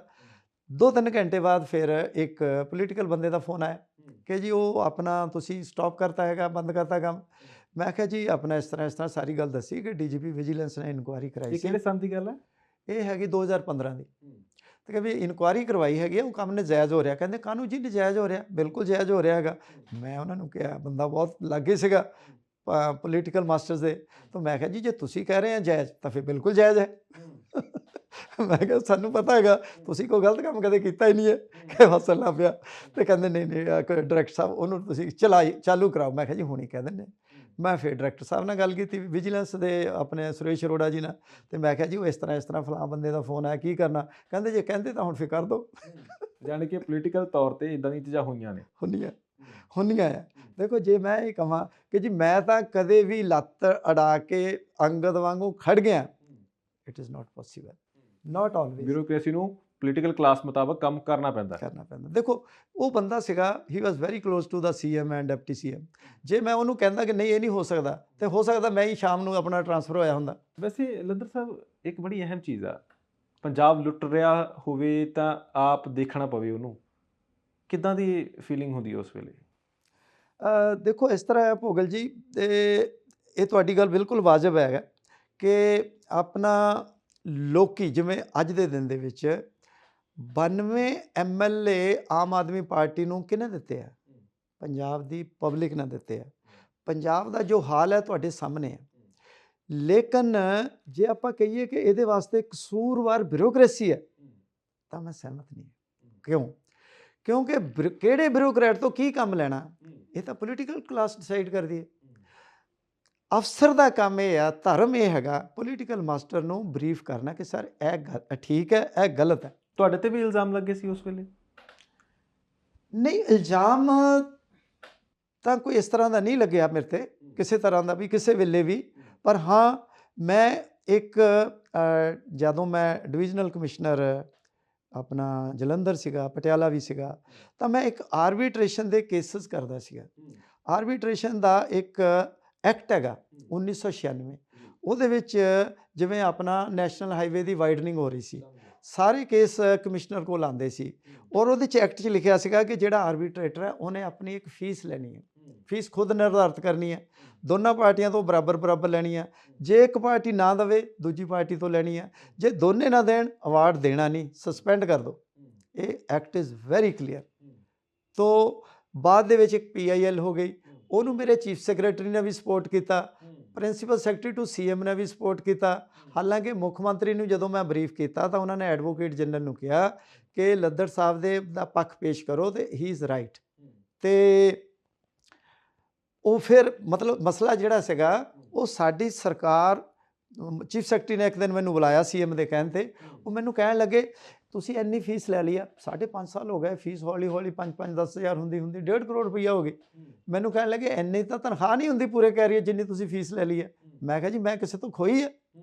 ਮੈਨੂੰ ਹਾਈ ਕੋਰਟ ਨੇ ਵੀ ਕਿਹਾ ਕਿ ਫੀਸ ਲੈ ਕੇ ਅਵਾਰਡ ਦਿਓ, ਤੇ ਕਹਿੰਦੇ ਤੁਸੀਂ ਨੌਕਰੀ ਪੰਜਾਬ ਸਰਕਾਰ ਦੀ ਕਰਨੀ ਹੈ ਕਿ ਹਾਈ ਕੋਰਟ ਦੀ? Unfortunately that officer is no more in this world. ਤੋ ਕੀ ਕਹਿਣਾ ਹੈਗਾ, but he was very adamant. ਮੈਂ ਕਿਹਾ ਜੀ ਫਿਰ ਦੱਸੋ ਹੁਕਮ? ਕਹਿੰਦਾ ਫੀਸ ਵਾਪਸ ਕਰ ਦਿਓ। ਮੈਂ ਕਿਹਾ ਜੀ ਮੈਂ ਨਹੀਂ ਕਰਦਾ, ਆਈ ਰਿਫਿਊਜ਼ਡ। ਬਟ ਹਾਈ ਕੋਰਟ ਦੇ ਵਿੱਚ ਇੱਕ ਅੱਜ ਕੱਲ੍ਹ ਸੁਪਰੀਮ ਕੋਰਟ ਦੇ ਜੱਜ ਹੈਗੇ ਆ, ਸੀਕਰੀ ਸ਼ਾਇਦ ਹੈਗੇ ਆ ਜਾਂ ਰਿਟਾਇਰ ਹੋ ਗਿਆ, ਹੀ ਰੂਲਡ ਕਿ ਤੁਸੀਂ ਜੇ ਫੀਸ ਨਹੀਂ ਲਓਗੇ ਤਾਂ ਤੁਸੀਂ ਕੰਮ ਕਿਉਂ ਕਰੋਗੇ। ਲੇਕਿਨ ਫਿਰ ਇੱਕ ਹੋਰ ਆ ਗਿਆ ਹਾਈ ਕੋਰਟ ਦਾ ਚੀਫ ਜਸਟਿਸ, ਜਿਹੜਾ ਅੱਜ ਵੀ ਸੁਪਰੀਮ ਕੋਰਟ 'ਚ ਹੈਗਾ, ਹੀ ਸੈਡ ਕਿ ਵੀ ਅਫਸਰਾਂ ਨੇ ਤਨਖਾਹ ਲੈਂਦੇ, ਇਹ ਕਿਉਂ ਫੀਸ ਕਿਉਂ ਲੈਣ? ਅਲੱਗ ਓਪੀਨੀਅਨ ਆਪਣਾ। ਸੋ ਉਸ ਤਰ੍ਹਾਂ ਦੀ ਇੱਕ ਕੰਟਰੋਵਰਸੀ ਹੋਈ ਜਿਹੜੀ ਬੜੀ ਅਨਪਲੈਜੈਂਟ ਸੀ, ਔਰ ਮੈਨੂੰ ਫੀਸ ਵਾਪਸ ਕਰਨੀ ਪਈ ਕਿਉਂਕਿ ਤੁਸੀਂ ਕੋਰਟ ਤੋਂ ਬਾਹਰ ਤਾਂ ਜਾ ਨਹੀਂ ਸਕਦੇ। So I had to refund that amount. ਅਤੇ ਉਹ ਮੈਂ ਇਨਕਮ ਟੈਕਸ ਵੀ ਭਰਿਆ ਸੀ, ਉਹ ਵੀ ਵਾਪਸ ਲੈ ਕੇ, ਮਹਿਕਮੇ ਤੋਂ ਲੈ ਕੇ ਉਹ ਵੀ ਵਾਪਸ ਕਰਤਾ। ਸੋ ਇਸ ਕਰਕੇ ਜਿਹੜਾ ਕੰਮ ਤੁਸੀਂ ਦੇਖੋ, ਅਲੱਗ ਬੰਦੇ ਲਾ ਨੂੰ ਵੀ ਅਲੱਗ ਇੰਟਰਪ੍ਰੈਟ ਕਰਦੇ ਆ। ਇਸੇ ਤਰ੍ਹਾਂ ਕੋਰਟਾਂ 'ਚ ਹੁੰਦਾ ਆ। ਸੈਸ਼ਨ ਕੋਰਟ ਕਿਸੇ ਨੂੰ ਮਰਡਰ ਦੇ ਵਿੱਚ ਸਜ਼ਾ ਦੇ ਦਿੰਦੀ ਹੈ, ਉਹ ਤੁਸੀਂ ਦੇਖਦੇ ਹੋ ਹਾਈ ਕੋਰਟ ਬਰੀ ਕਰ ਦਿੰਦੀ ਹੈ। ਸੁਪਰੀਮ ਕੋਰਟ ਜਾ ਕੇ ਫਿਰ ਉਹਨੂੰ 20 ਸਾਲ ਦੀ ਜਾਂ ਫਾਂਸੀ ਦੀ ਸਜ਼ਾ ਦੇ ਦਿੰਦੀ ਹੈ। ਸਿੱਧੂ ਸਾਹਿਬ ਨਾਲ ਕੀ ਹੋਇਆ, ਨਵਜੋਤ ਸਿੰਘ ਸਿੱਧੂ ਨਾਲ, ਉਹ ਰਿਵਿਊ ਪਟੀਸ਼ਨ ਦੇ ਵਿੱਚ ਜਾ ਕੇ 1 ਸਾਲ ਦੀ ਸਜ਼ਾ ਹੋ ਗਈ। ਸੋ ਇਸ ਕਰਕੇ ਮਤਲਬ ਕਿ ਕਈ ਵਾਰੀ ਇਹ ਹੁੰਦਾ ਆ, ਬੜੇ ਸਾਰੇ ਭੇਦ ਨੇ ਬਹੁਤ ਸਾਰੇ ਜਿਨ੍ਹਾਂ ਦੇ ਵਿੱਚ ਤੁਸੀਂ ਉਲਝ ਸਕਦੇ ਹੋ ਨਾ ਚਾਹੁੰਦੇ ਹੋਏ ਵੀ। ਲੱਦਰ ਸਾਹਿਬ ਬਹੁਤ ਸ਼ੁਕਰੀਆ, ਤੁਸੀਂ ਇੰਨਾ ਸਮਾਂ ਦਿੱਤਾ। ਮੈਨੂੰ ਲੱਗਦਾ ਕਿ ਬਹੁਤ ਸਾਰੀਆਂ ਚੀਜ਼ਾਂ ਲੋਕਾਂ ਨੂੰ ਸਮਝ ਆਈਆਂ ਹੋਣੀਆਂ ਕਿ ਬਿਊਰੋਕ੍ਰੇਸੀ ਕਈ ਵੇਲੇ ਚੰਗੀਆਂ ਚੀਜ਼ਾਂ ਵੀ ਕਰਨਾ ਚਾਹੁੰਦੀ ਹੁੰਦੀ ਹੈ, ਪਰ ਕਿਸ ਤਰੀਕੇ ਨਾਲ ਬਦਲੀਆਂ ਹੋ ਜਾਂਦੀਆਂ, ਅਤੇ ਕਈ ਵੇਲੇ ਮਾੜੇ ਫੈਸਲੇ ਵੀ ਮਜਬੂਰੀ ਬਸ ਪੋਲੀਟੀਕਲ ਤਾਕਤ ਦੇ ਹੇਠਾਂ ਲੈਣੇ ਪੈਂਦੇ ਨੇ। ਬਹੁਤ ਸ਼ੁਕਰੀਆ ਤੁਹਾਡਾ। ਬਹੁਤ ਸ਼ੁਕਰੀਆ ਭੋਗਲ ਜੀ, ਬਹੁਤ ਸ਼ੁਕਰੀਆ। ਸੋ ਇਹ ਸਨ SR ਲੱਦਰ, ਜਿਨ੍ਹਾਂ ਨਾਲ ਗੱਲਬਾਤ ਕਰਕੇ ਸਮਝਿਆ ਕਿ ਪੰਜਾਬ ਦੇ ਵਿੱਚ ਕਿਹੜੇ ਫੈਸਲੇ ਸੀਗੇ ਜਿਹੜੇ ਇਹਨਾਂ ਨੇ ਲੈਣ ਦੀ ਕੋਸ਼ਿਸ਼ ਕੀਤੀ। ਕਈ ਫੈਸਲੇ ਇੱਦਾਂ ਦੇ ਵੀ ਸੀਗੇ ਜਿਨ੍ਹਾਂ ਕਰਕੇ ਬਦਲੀਆਂ ਦਾ ਸਾਹਮਣਾ ਕਰਨਾ ਪਿਆ, ਅਤੇ ਕਈ ਫੈਸਲੇ ਇੱਦਾਂ ਦੇ ਵੀ ਸੀਗੇ ਜਿਹੜੇ ਪੋਲੀਟੀਕਲ ਪ੍ਰੈਸ਼ਰ ਦੇ ਹੇਠਾਂ ਲੈਣੇ ਪਏ। ਤੁਹਾਨੂੰ ਵੀ ਬਹੁਤ ਸਾਰੀਆਂ ਚੀਜ਼ਾਂ ਪਤਾ ਲੱਗੀਆਂ ਹੋਣੀਆਂ ਕਿ ਕਿਹੜੇ ਟਨਿਓਰ ਦੇ ਵਿੱਚ ਕਿਹੜੀਆਂ ਚੀਜ਼ਾਂ ਹੁੰਦੀਆਂ ਰਹੀਆਂ। ਤੁਸੀਂ ਇਸ ਬਾਰੇ ਕੀ ਸੋਚਦੇ ਹੋ? ਆਪਣੇ ਕੀਮਤੀ ਸੁਝਾਅ ਜ਼ਰੂਰ ਸਾਂਝੇ ਕਰੋ। ਫਿਲਹਾਲ ਇੱਥੇ ਤੁਹਾਡੇ ਤੋਂ ਆਗੇ ਲੈਣੀ ਹੈ। ਬਹੁਤ ਬਹੁਤ ਧੰਨਵਾਦ।